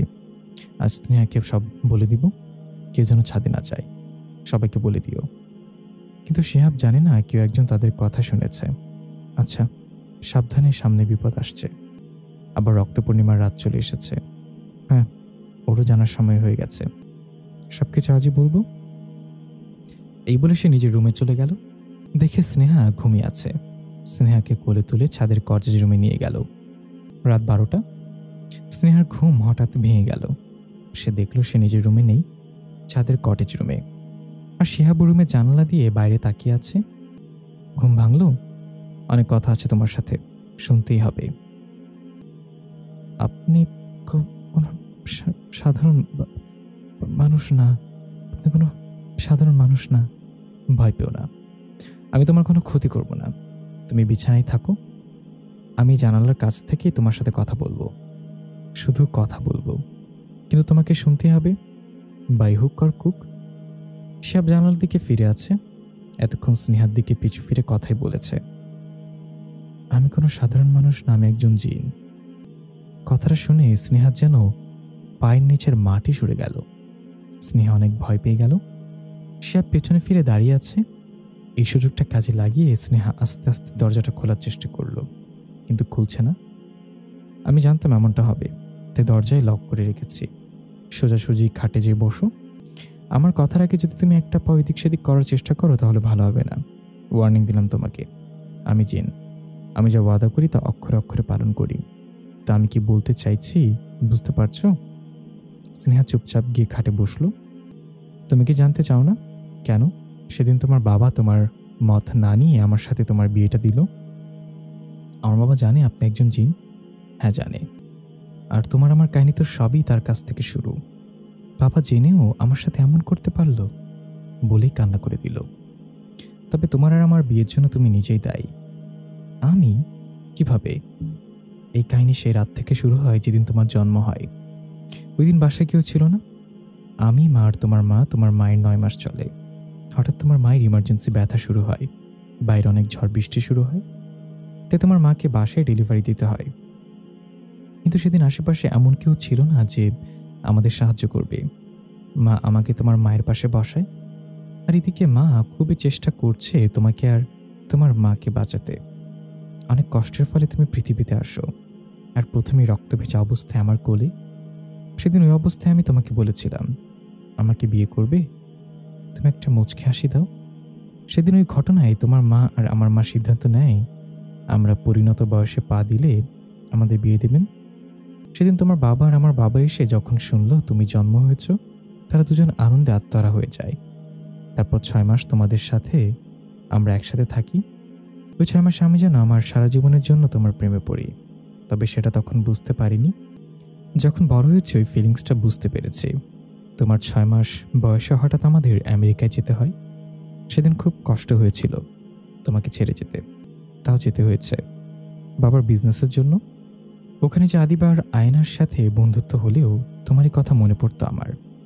প্রায় 8-9 বছর পর আমরা আবার দেশে ফিরে আসি। সাথে আমার মামা মামিরাও আসে। আমাদের আসার কথা শুনে চাচা চাচিরাও আসে। সেদিন তোমার বাবা মা আসে, কিন্তু তুমি আসলে না। তোমাকে দেখার জন্য আমি আকুল হয়ে উঠেছিলাম। তাই তোমার মাকে জিজ্ঞাসা করলাম, স্নেহা কোথায় আন্টি? তোমার মা আমাকে বলল স্নেহার থেকে দূরে থাকার কথা। আমি বুঝতে পারলাম না যে আন্টি আমাকে তার ছেলের মতো দেখতো। আমি না খেলে সেও খেত না। আমার অসুখ হলে মায়ের বদলে সে সারা রাত জেগে আমার খেয়াল রাখত। আমি দেশে আসার আগের রাতেও সে আমার সাথে টেলিফোনে কত কথা বলল, আমি আসলে এটা করবে সেটা করবে। কিন্তু এক রাতের মধ্যে কি এমন হয়ে গেল যে আমার সাথে এমন রুড বিহেভ করলো? ওই বিহেভটা তোমার বাবার চোখে পড়েছিল, তাই সে রাতে তিনি তোমার মাকে একটু বকলো আর কি যেন বলল। আমি এটুকুই শুনতে পেলাম যে আমার আসার আগের রাতে কিছু একটা ঘটেছিল। তারপর আমি আমার মায়ের কাছে যাই। মা বলল তারপর আমি আমার মায়ের কাছে যাই। মা বলল চিন্তা করতে না, কাল তোমার সাথে দেখা করতে আমাকে নিয়ে যাবে। কিন্তু কে জানতো ওই দিনের পর থেকে আমি মাকে হারিয়ে ফেলবো। শুধু মাকে না, বাবাকেও। আপনার বাবা মা নেই? তাহলে ওই মহিলা কে? উনি আমার ফুপু। মাকে তো হারিয়েছি, কিন্তু তার পরিবর্তে আমি আরেকটা মা পেয়েছি, যার আঁচল ধরে আমি বড় হয়েছি। সেদিন রাতে আমি শুধু আমার বাবা মাকে হারাইনি, ফুপি নিজের স্বামী সন্তানও হারিয়েছে। সেদিন রাতে রক্ত পূর্ণিমার রাতে রক্তের কলি খেলা হয়েছিল। আর কি হয়েছিল সেদিন রাতে আমি জানি না। একটু অস্বাভাবিক হয়ে পড়ে শিহাব কেমন অবস্থায় দেখে স্নেহা শিহাবের কাছে যায় তাকে সান্ত্বনা দিতে। আমি আর আপনাকে দেখে ভয় পাচ্ছি না, দেখুন আপনি ভেঙে পড়বেন না। তারপর কি হয়েছিল, আর আমার সাথে কেন দেখা করেননি? দেখা করব কিভাবে? সারা রাত মা বাবার লাশ দেখে কেঁদেছি। মা বাবাকে দাফন করে আমি একটু নর্মাল হতেই সন্ধ্যায় তোমার বাবার সাথে দেখা করতে যাই, তো সেখানে আরেক কাণ্ড ঘটে। তুমি কারোর পেছনে দৌড়াচ্ছ মামা বলে, তোমার বাবা চাচা চাচি তোমার পেছনে দৌড়াচ্ছে। সবার শেষে তুমি দেখি পাহাড় থেকে পড়ে যাচ্ছ। আমি তোমাকে কোনো মতে বাঁচিয়ে নিই, তারপর তোমাদের বাসায় তোমাকে নিয়ে যাই। সেদিন তোমার বাবার সাথে আমি ওয়াদা নিই যাতে সে তোমাকে আমার কাছে বিয়ে দেয়। জানি না কেন সেদিন তোমার বাবা তা মেনে নেয়, তবে একটা শর্তে, আমি যেন বিদেশে চলে যাই। সেদিনই তোমাকে শেষ দেখা দেখে ফুপির সাথে আমেরিকা চলে যাই। তারপর থেকে সবই জানো। আমি দেশে আসার সাথে সাথে তোমার সাথে আমার হাসপাতালে বিয়ে হয়। আমাকে মাফ করে দেন, আমার আচরণে কষ্ট পেলে মাফ করে দেন, কিন্তু আমি তো হিসাব মিলাতে পারছি না। সেদিন রাতে কে মেরেছিল এত লোকজনকে, আর তার আগের রাতে কি ঘটছিল আমার মা বাবার সাথে? ওই সময়ে সাথে যে যাবে, তুমি আয়ন আদিবা মামা মামির থেকে দূরে থেকো। কেন? কারণ এই বাসায় সবাই জিন, শুধু তুমি ছাড়া। পাগলে গেছেন? আমার বাবা, চাচা চাচি আর জাহিদ, রাবেয়া, রাত ভাই, রেহান ভাই, আপনার চাচা চাচি তারাও? হ্যাঁ তারাও। আরে কি বলছেন আপনি এগুলো? তাহলে তুমি ভাবো, তোমার 8-9 বছর বয়সে কেন সবাই তোমাকে হোস্টেলের মাদ্রাসায় ভর্তি করে দিল? বাসায় রেখেও তো পড়াতে পারতো। কেন তুমি এত বছর বাসায় আসলে শুধু 2-1 দিনই থাকতে, তারপর আবার সেই হোস্টেলের মাদ্রাসায়? তুমি ভাবো শুধু জাহিদই কেন তোমার সাথে দেখা করতে যেত? জানি না, কারণ তারা সবাই জিন, যাতে তুমি ছোটবেলায় তাদের কোনো কারণে ভয় না পাও তাই দূরে রেখেছে তোমাকে। হতে পারে, কিন্তু আমার বাবা জিন হলে আমি কেন জিন হলাম না এটা আমি জানি না। তোমার বাবা এটা ভালো জানেন। কাল তোমার বাবার কাছে জেনে নিও। তবে তবে কি, সামনে বিশাল বিপদ। আবার সে আসবে রক্ত পূর্ণিমার রাতে। আমাদের জিন পরিবারে জানি না কি হবে। বিপদ? কিসের বিপদ? আর এই রক্ত পূর্ণিমার রাত কবে, আর আপনি কি বলতে চাচ্ছেন? এটা তোমাকে আমি বলতে পারবো না। রক্ত পূর্ণিমার রাত সামনেই, সে রাত কবে আসবে কেউ জানে না। তবে সামনে 4-5 দিনের যে কোনো সময় এই রাত হতে পারে। আমি তোমার কাছে কিছুই চাই না, শুধু একটা জিনিসই চাই, আমাকে দিবে। আমাকে 2বার জীবন দিয়েছেন, এই জীবন তো আপনারই দেয়া। বলেন কি চাই, আমি রাজি। আপনি যা চাইবেন তাই যদি আমার সাধ্যের মধ্যে আসে আমি অবশ্যই দিব, ওয়াদা। জানি না কেন যেন মনে মনে ভয় হচ্ছে। কেন? তোমাকে হারানোর। তোমাকে বিয়ে করার আগে আমি যে ভয় পেতাম তোমাকে হারানোর, আজ আবার সেই ভয় পাচ্ছি। আমি তোমাকে আমার করে চাই। হবে কি আমার? তুমি রাজি আছো আমার অর্ধাঙ্গিনী হওয়ার জন্য? আমি চাই আমাকে আমার রঙে রাঙিয়ে দিতে। স্নেহা কিছু বলল না, শুধু মুচকি হাসলো। স্নেহা শিহাবের প্রেমে পড়েছে, সেও শিহাবের মতো শিহাবকে ভালোবেসে ফেলেছে। সকালে স্নেহার ঘুম ভাঙল। সে চারিদিকে শিহাবকে খুঁজছে, কিন্তু শিহাবকে পেল না। তাই নিচে নিজের রুমে চলে আসলো। এসে ফ্রেশ হয়ে ড্রয়িং রুমে এলো, কিন্তু কাউকে পেল না। আর স্নেহা বাসায় কাউকে না পেল না, নিজের শাশুড়ি বাবাকেও না। স্নেহার মনে আবারও ভয় কাজ করছে, ওই রাতের ভয় যেটা সে 8-9 বছরে ছাদে পেয়েছিল। স্নেহা সম্পূর্ণ বাড়ি খুঁজতে লাগলো, কেউ কাউকে পেল না, বাড়ির কাজে লোকদেরও না। এরই মধ্যে বাইরে আসতেই দেখলো জিহাদ আসছে। দৌড়ে ভাইয়ের দিকে গেল। কি হয়েছে, এত চিন্তিত দেখাচ্ছে কেন? ভাই সবাই কোথায়? আমি জানবো কিভাবে?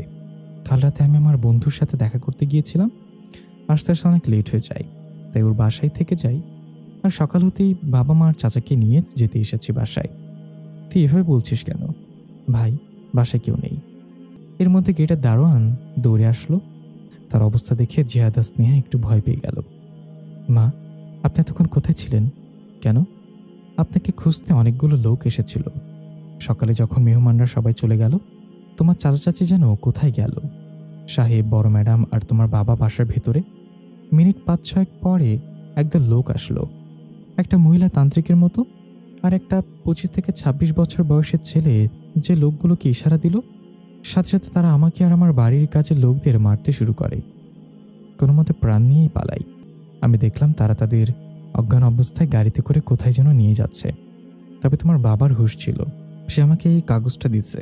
যখন গাড়িতে নিয়ে যাচ্ছিল তখন আমি দূর থেকে দেখেছিলাম সে আমাকে দেখে এই কাগজটা গাড়ি থেকে ফেলে। দারুণের কথা শুনে স্নেহার পায়ের নিচের মাটি সরে গেল, সে তপাট করে নিচে পড়ে গেল। কাকা এই কথা যেন বাইরে না ছড়ায়, পুলিশকেও বলো না, আপনি ঘরকে দেখে শুনে রাখেন, আমি দেখছি ব্যাপারটা বলে স্নেহাকে ধরে নিচে থেকে উঠাই। আচ্ছা বাবা। জাহিদ স্নেহাকে বলে, ভেঙে পড়িস না, চল আমার সাথে, তোর বাবার সেই চিঠির উত্তর বের করবি। আর এই কাগজে কি আছে তা জানতে চাস না? স্নেহা শুধু চোখের পানি ফেলেছে, যেন সে মরা লাশে পরিণত হয়েছে। জাহিদ স্নেহাকে নিয়ে গাড়িতে ওঠে। জাহিদ স্নেহাকে নিয়ে নিজেদের বাসে আসে। জাহিদ আর স্নেহাকে দেখে জাহিদের বাবা মা যেন চমকে ওঠে। কিরে, তোরা দুজনে এখানে? জাহিদ সব খুলে বলল। তা হয়ে গেল। স্নেহা অবাক হয়ে সবার দিকে তাকিয়ে আছে। রাতে শিহাবের কথাটা মনে পড়ে গেল। তোমরা মানুষ নাকি জিন? স্নেহার প্রবেশের পর পরিবেশটা থমথম হয়ে গেছে। চাচা স্নেহাকে কিছু বলেই তার হাত ধরে টেনে স্নেহার বাবার রুমে নিয়ে গেল। সবাই পেছনে। মা, তোর কোনো কথার উত্তর আমি দিতে পারবো না। তোর বাবার এই ডায়েরিটা পড়ে যদি তোর কিছু মনে কোনো প্রশ্ন থাকে তাহলে ওই প্রশ্নের উত্তর আমি দেব। স্নেহা নিজের বাবার রুমটা দেখছে। রুমটা খুব সুন্দর করে গোছানো এবং খুব সুন্দর একটা ঘ্রাণ আসছে। সবাই রুমের বাইরে চলে গেছে। স্নেহা রুমে আর জাহিদ ছাড়া কেউ নেই। স্নেহা নিজের বাবার ডায়েরিটা খুলল, সাথে সাথে সে যেন শিহাবের শরীরের ঘ্রাণটা পেল। ডায়েরিটায় রক্ত লাল দিয়ে লেখা ছিল, জিনবরের অর্ধাঙ্গিনী। পৃষ্ঠে উল্টিয়ে, বিশেষ দ্রষ্টব্য, এখন স্নেহার বাবা মায়ের কাহিনী। আমি হিম, স্নেহার বাবা, আর আমার বন্ধু জয়, শিহাবের বাবা। আজ দুজন দুজনকে কথা দিলাম আমরা আমাদের সন্তান হলে একে অপরকে বিয়ে দিয়ে বিয়ে মশাই হব। কথাটা বলার সাথে সাথে আমার ভাই হায়াত আর জয়ের বোন আবিদা হাসতে হাসতে মাটিতে লুটোপুটি খাচ্ছে। কি হলো, হাসছিস কেন তোরা? যারা আমাদের জিন কুলের মেয়েদের দেখলে ভয় পালিয়ে বেড়াচ্ছে তারা নাকি বিয়ে করে তাদের সন্তানদের আবার বিয়ে দেবে। ও, তো মারিসা আপিকে দেখলে ভুলে রাস্তা দিয়ে যায় না। তোমরা দুজন কিন্তু আমাদের অপমান করছো। আমরা রাগলে তোমাদের খবর আছে। আমরা দুই বন্ধু সব করতে পারি। তাহলে একটা চ্যালেঞ্জ হয়ে যাক, কি বলিস? কি বলছো ভাইয়া? এরা জীবনেও করতে পারবে না। তুই চুপ কর, বলো আমি রাজি। তাহলে 7 দিনের মধ্যে হিম তুই যে কোনো মেয়েকে পটিয়ে দেখা, আর মিস্টার জয় আপনি মারিসার সাথে এই 7 দিন ও যা যা বলবে তাই করতে হবে। রাজি আপনারা দুজন? ভাইয়া আপনি কাদের কি বলছেন? এরা নামই জিন, কাজে ভিতর টিম। রাজি, আমরা রাজি বলেই আবিদার মাথায় টোকা দিয়ে চলে যায়। আমি ফেসে গেছি রে হিম এখন। তাও তো তোমার লাইলি আছে মারিসা। আমার এই 7 দিনের মধ্যে আমি আমার লাইলি কই পামো? আমার তো মেয়ে দেখলেই ভয় হাত পা কাঁপে। আমি যাই মারিসার কাছে, আর আমারে সাহায্য করবে কে? লাইলি পাইলে বইলেও সাহায্য করব। এখন আমি যাই, 7 দিন মারিসার সাথে থাকতে হবে বলে চলে গেল। হিম এদিকে চিন্তা করতে করতে একটা ছাদে এসে বসলো। সে তার লাইলি কই পাবে? হঠাৎ কারোর কান্নার আওয়াজ পেল। সে চারিদিকে তাকিয়ে আছে, কিন্তু কাউকে দেখতে পাচ্ছে না। সে এবার ছাদের পেছনের দিকে এগিয়ে এলো, দেখলো একটা মেয়ে কান্না করছে। তুমি কান্না করছো কেন? মেয়েটা চমকে ওঠে। সে হিমের দিকে তাকিয়ে আছে। এত সুন্দর সুদর্শন পুরুষ আগে কখনো দেখেনি। আপনি কে? আর এই ছাদে আসলেন কিভাবে? এখানে তো কোনো অপরিচিত লোক আসতে পারে না। ও, আপনি তাহলে মাদিরাকে দেখতে আসা সেই ছেলে। হিম যেন আটকে গেছে। মেয়েটা কান্না করছে, তবুও দেখতে পুরীর থেকে কম মনে হচ্ছে না। এত সুন্দর তার চেহারার গঠন যে কেউ একবার তাকালে তার প্রেমে পড়ে যাবে। আপনি এখান থেকে চলে যান। আপনাকে যদি আমার সাথে দেখে বাবা আমাকে অনেক মারবে। আপনি এভাবে আমার দিকে তাকিয়ে আছেন কেন? তোমার নাম কি? আপনি মাদিরাকে দেখতে আসছেন না? তাহলে আমার নাম জিজ্ঞাসা করছেন কেন? না, আমি কাউকে দেখতে আসিনি। আপনি কে? তাহলে ছাদে এসেছেন কিভাবে? আমার নাম হিম। আর এই ছাদটা আমার ভালো লাগছে, তাই এখানে এসেছি। আর এখানে এখন প্রতিদিন আসব। তোমার নাম কি আমাকে বলবে? আমার নাম সোহানা সাবা, সবাই সাবা বলে ডাকে। এর মধ্যেই কে যেন সবাইকে ডাকে। আমি আসি, আর সাবধান, বাবা আপনাকে দেখতে পেলে অপমান করবেন। চলে যান, কাল দেখা হবে এই সময়। এখন কি আমার বন্ধু? সাবা হিমের দিকে তাকালে আর কিছু না বলে চলে গেল। হিম আজ চলে গেল, তার চোখের ঘুম উড়ে গেছে সবাইকে দেখে। রাত হয়েছে। হিম আসার পর থেকে জয়সহ সবাই খেয়াল করলো হিম একটু অস্বাভাবিক আচরণ করছে। তোর কি হয়েছে? এভাবে একা একা কোথায় হারিয়ে গিয়েছিস? হিমার হায়াত 2-3 বছরের বড়। কিছু না। এভাবে কয়েকদিন একই সময় হিম সবার সাথে দেখা করে। সাবা স্নেহার মায়ের নাম। সেদিন সাবা তার দুঃখের কথা হিমকে বলল, আপনি আমার লাইফের ভালো একজন বন্ধু। অনেক কিছুই কয়েকদিনে আপনি আমার সম্পর্কে জানেন, তবে তা আমার পছন্দ অপছন্দ। কিন্তু আজ আমি আমার জীবনের কয়েকটি ঘটনা সম্পর্কে বলতে চাই। আমরা বন্ধু হয়েছি বলতে পারো, আমি শুনতে চাই। আপনি জানেন, আমি আমার বাবার অলক্ষণে মেয়ে। মা বাবার সন্তান কখনো অলক্ষণে হয় না সাবা। আপনি কিছু জানেন না। আমার জন্মের সময়ই মা মারা যায়। বাবা আমাকে সে থেকে অলক্ষণে মেয়ে ভাবে। মা মারা যাওয়ার 30 দিনের মাথায় বাবা আবার বিয়ে করে।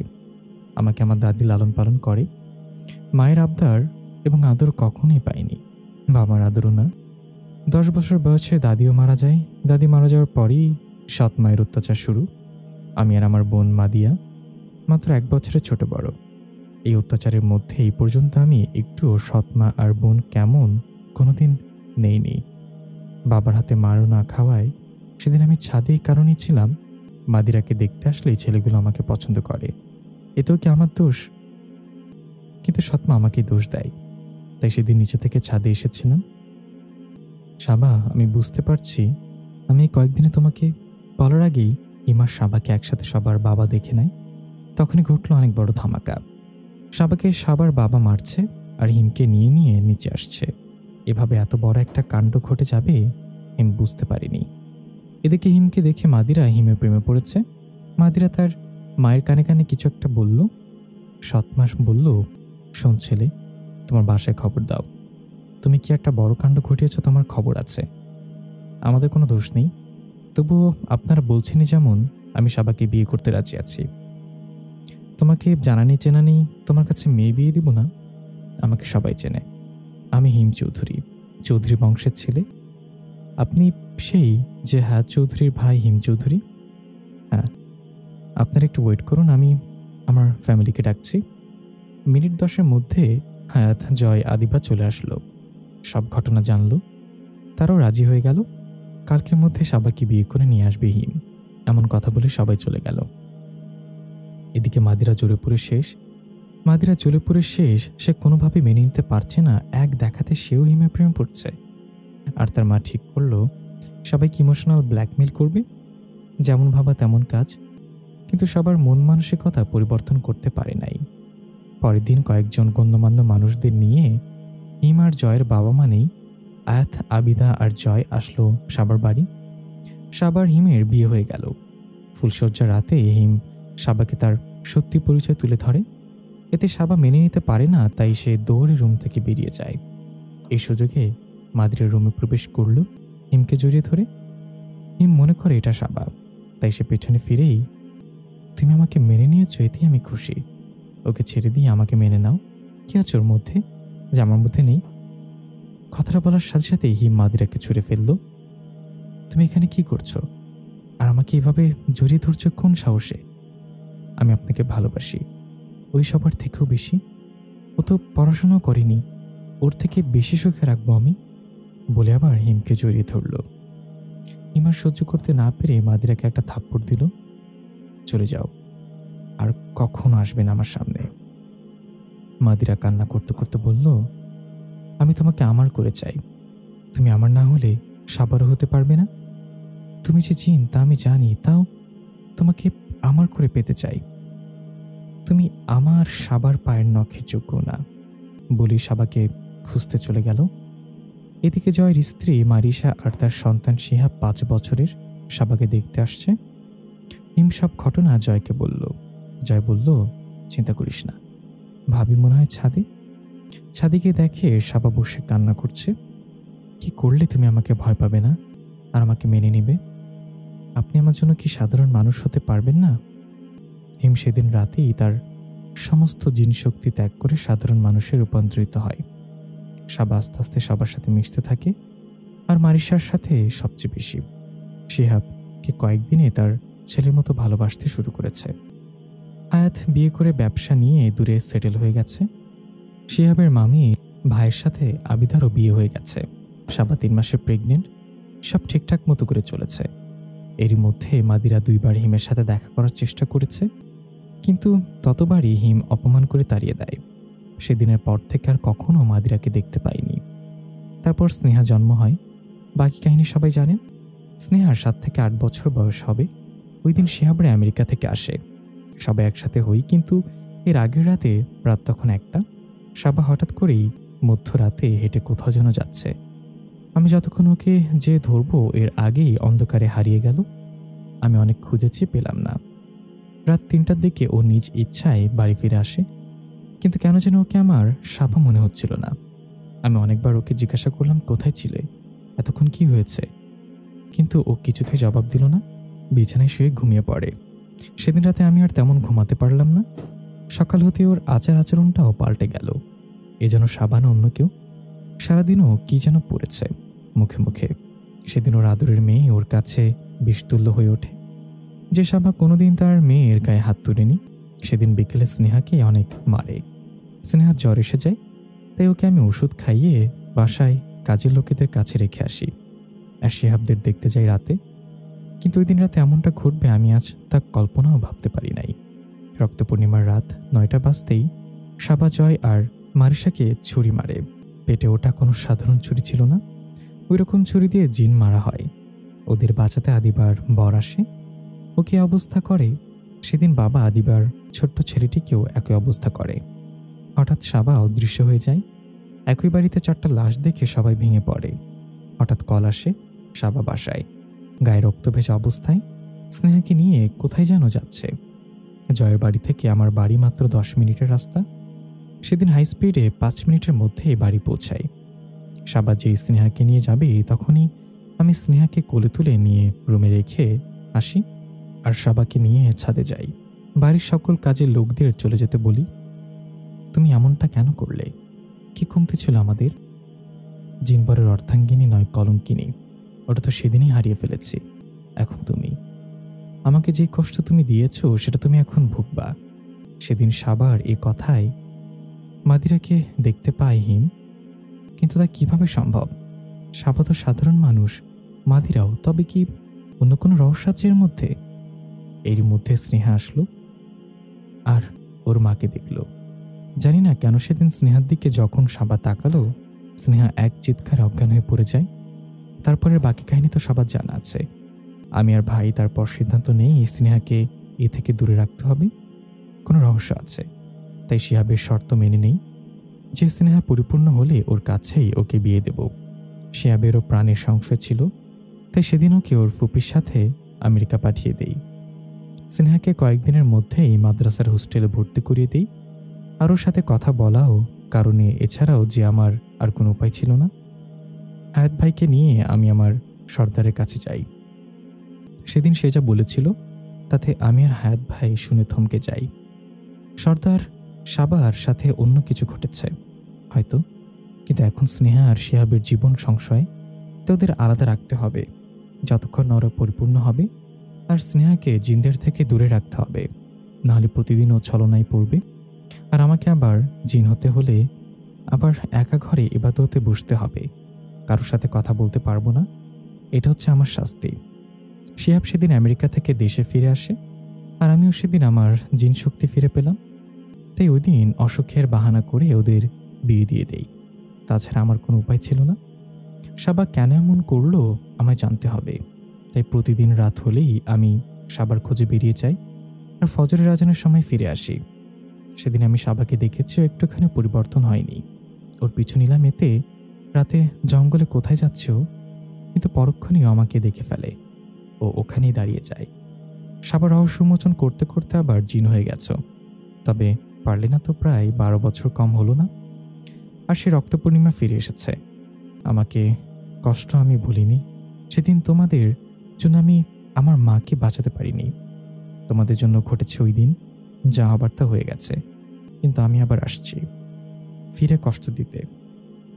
আমি কিছু বলার আগে এসে উধাও হয়ে গেল। ডায়েরিতে আর কিছু লেখা নেই। বিশেষ দ্রষ্টব্য, এখান থেকে বর্তমান স্নেহা আর শিহাবের কাহিনী। স্নেহা জাহিদের দিকে তাকালো। জাহিদ স্নেহাকে বলল, নে এখন এটা পড়। স্নেহা দারোয়ানের দেয়া চিঠিটা পড়েছে। আমি জানি এতক্ষণ এই হায়াত আমার ডায়েরিটা তোকে দিয়েছে পড়তে। তোর মনের সব প্রশ্ন পেয়ে গেছিস, বাকি যা আছে তাও পেয়ে যাবি। আমি জানি তুই জাহিদ, হায়াত আর বাকিরা আমাদের মুক্ত করবে। যাই করিস ভেবেচিন্তে করিস, আর আমাদের সর্দারের কাছে যা, সেই কোনো রাস্তা বলে দিবে তোকে। স্নেহা তার চাচার কাছে চিঠিটা দেয়। আমি বুঝতে পারছি স্নেহা সর্দারের কাছে যেতে হলে আমাদের একদিন সময় লাগবে। একদিন? এর আগে হবে না? না হবে না, চল আমার সাথে। জাহিদ, স্নেহা আর চাচা সর্দারের কাছে যাওয়ার জন্য রওনা দিল। একদিন পর জিন রাজ্যে চাচা, স্নেহা আর জাহিদ সর্দারের কাছে এসে পৌঁছায়। হায়াত, এটা তোমার। হিমের মেয়ে স্নেহা। ও, রক্ত পূর্ণিমা এসে গেছে। হিম পরশু রাতে আমার সাথে দেখা করতে এসেছিল। কি করব? আপনি তো সবই জানেন, কিছু করেন। আমি আর কি করব? যা করবে সব তুমি করবে স্নেহা। এটা নাও, ওদের মুক্তি করতে এটা কাজে লাগবে। আর সময় মতো সব ঠিক হয়ে যাবে ইনশাল্লাহ। রক্ত পূর্ণিমা আসতে আরও 2 দিন বাকি আছে। এখন এখান থেকে ওদের রাস্তায় যেতে তোমাদের আরও 1 দিন লাগবে। কারণ ওরা যে জঙ্গলে আছে সেটা কোনো সাধারণ জঙ্গল নয়। ওই জঙ্গলে জিনদের বন্দি করা হয়, আর প্রতি 1 যুগ পর পর রক্ত পূর্ণিমায় নির্ধারিত সময়ে বলি দেয়া হয়। বিপদ আসবে, সামলে নিও। একটা গার্ডকে ইশারা দিলে ওদের রাস্তা দেখিয়ে দিতে। গার্ড ওদের রাস্তা দেখিয়ে দিল আর চলে গেল। জাহিদ আর স্নেহা একটু দাঁড়ালো। বাবা, তুমি চলে যাও, এই রাস্তা আমরা 2 জন পাড়ি দেব। না, এটা হতে পারে না।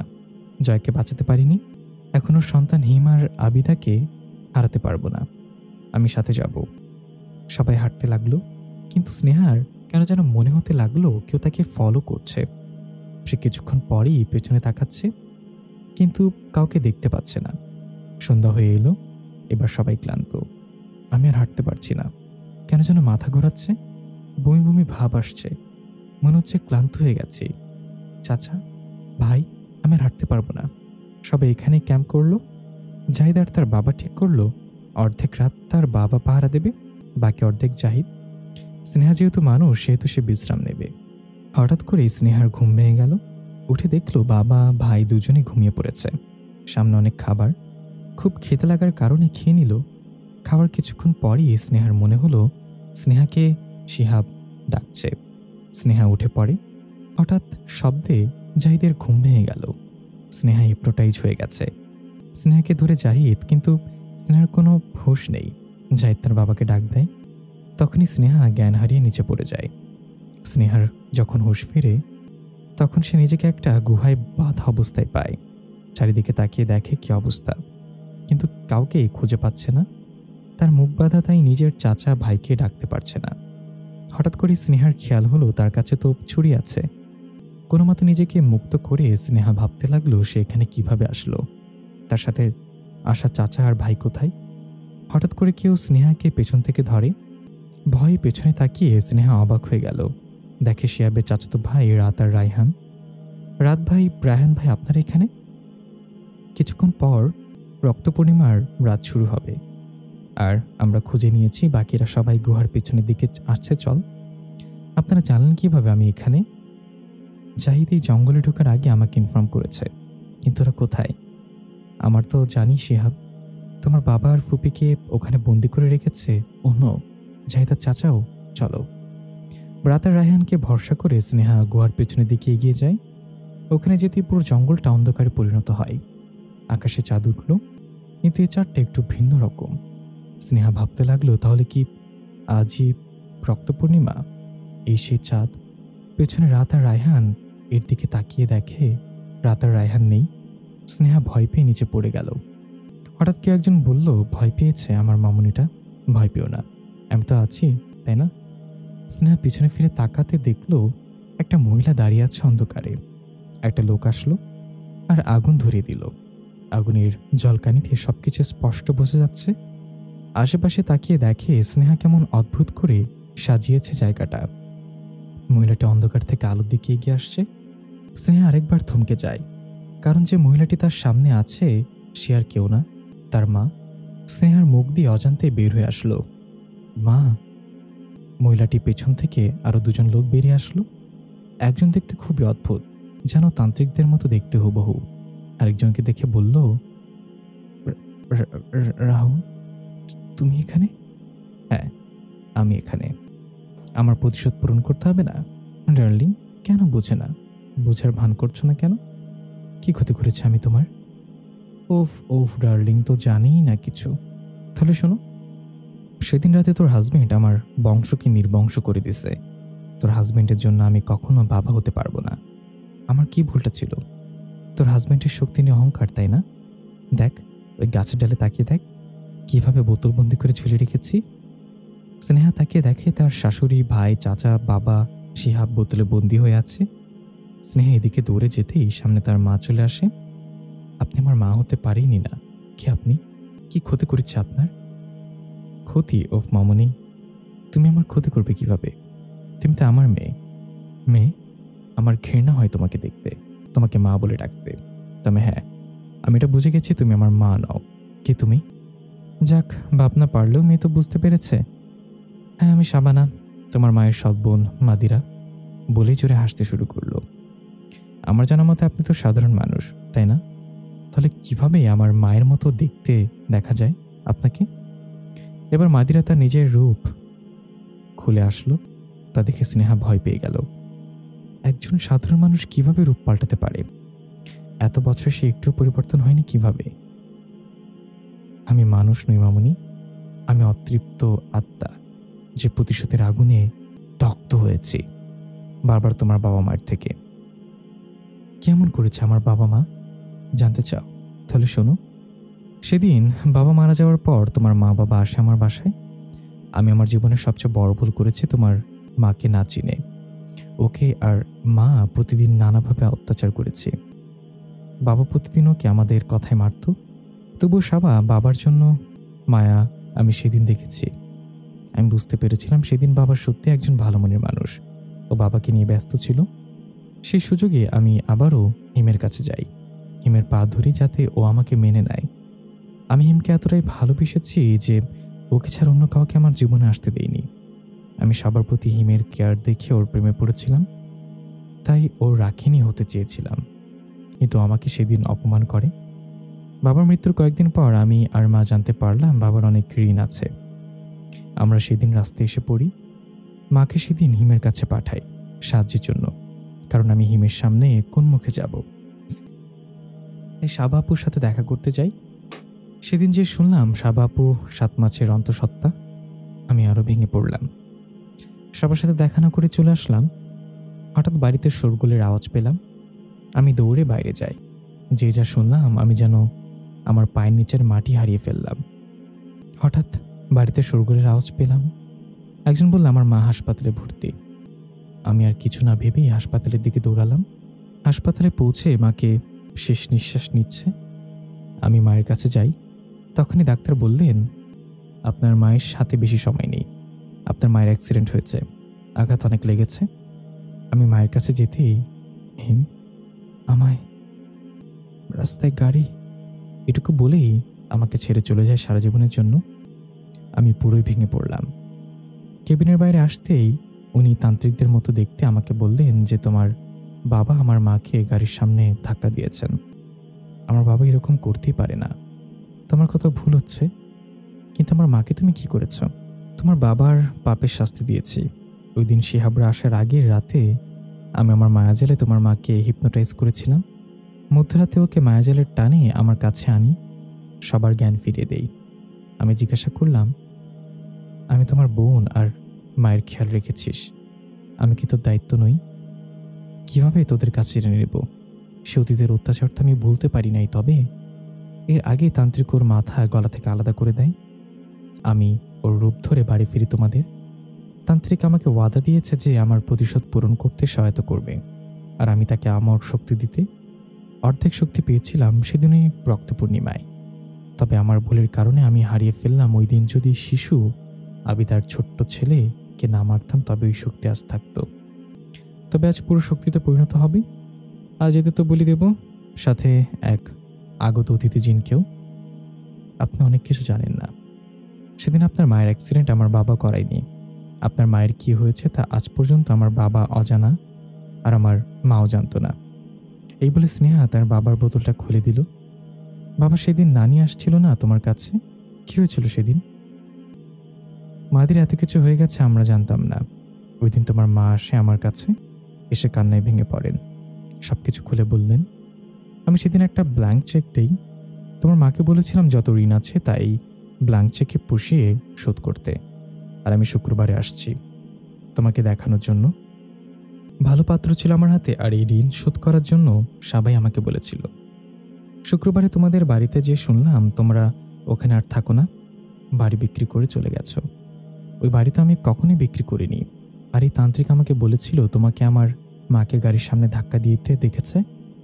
হঠাৎ করে তান্ত্রিক মাদিরা আর হিমকে একসাথে বোতলবন্দি করে ফেলে। হ্যাঁ মাদিরা, যা ভাবছো সবকিছু ঠিক। তুমি আমার চক্রবিউতে ফেসে গেছো। আমি মন গড়া কথায় তুমি বিশ্বাস করে নিজের প্রাণকে আহত দিয়েছিলে আমার যজ্ঞে। আমি জানতাম এমনটাই হবে, আর হয়েছে। তুমি অতৃপ্ত আত্মাতে পরিণত। আজ এখানে আমি অমরই হব না, এমন কিছু শক্তির অধিকারী হব যা অনেকেই জানে না। মাদিরার হিম এক বোতলে বন্দি, তাই মাদিরা হিমকে বলে দিল কি ওই শক্তিটা। এদিকে রাহুল যখনই স্নেহাকে ধরতে আসবে তখনই রাত আর রায়হান দৌড়ে আসলো। রাত আর রায়হানকে দেখে স্নেহা ভয় পেয়ে গেল। আপনারা আমাকে রেখে কোথায় গিয়েছিলেন তখন? পরের কথা পরে। এখন আমি আর রায়হান দেখছি ব্যাপারটা এখানে। তুমি তাদেরকে মুক্ত করো। স্নেহা সুযোগ বুঝে সবাইকে বোতল থেকে মুক্তি করে। হঠাৎ করে রাহুল স্নেহাকে আঘাত করে আসে, আর ওই আঘাত হিমের লাগে। মাদির এটা দেখে রাহুলকে যজ্ঞের আগুনে ফেলে দেয়। স্নেহা তার ছুরিটা তান্ত্রিকের দিকে নিক্ষেপ করে। ওটা মাদিরার সাহায্যে তান্ত্রিকের বুকে গিয়ে লাগে, আর সে ওখান থেকেই যজ্ঞের আগুনে পুড়ে মারা যায়। হিমের অবস্থা ভালো না। স্নেহাকে তার কাছে ডাকলো, মা খেয়াল রাখিস নিজের। আর মাদিরা, তোমাকে আমি ক্ষমা করে দিয়েছি, তুমি মুক্ত বলে শেষ নিঃশ্বাস ত্যাগ করে। মাদিরা নিজের যজ্ঞের আগুনে যায়। মামনি নিজের খেয়াল রেখো, আর তোমাদের ভবিষ্যৎও। মাদিরা অদৃশ্য হয়ে গেল। এত কিছু দেখে স্নেহা জ্ঞান হারিয়ে ফেলল। স্নেহা যখন হুঁশ ফিরে আসতে দেখে সে নিজের রুমে, আর সবার মুখে হাসি। আমি এখানে? আমার কি হয়েছিল? বাবা কই? বাবা আমাদের মাঝে ফিরে আসবে আমাদের সন্তান হয়ে। তুমি কি বললে? তার মানে আমি? শিহাব মাথা নাড়িয়ে হাঁ ইশারা করে, আর সবাই খুশি।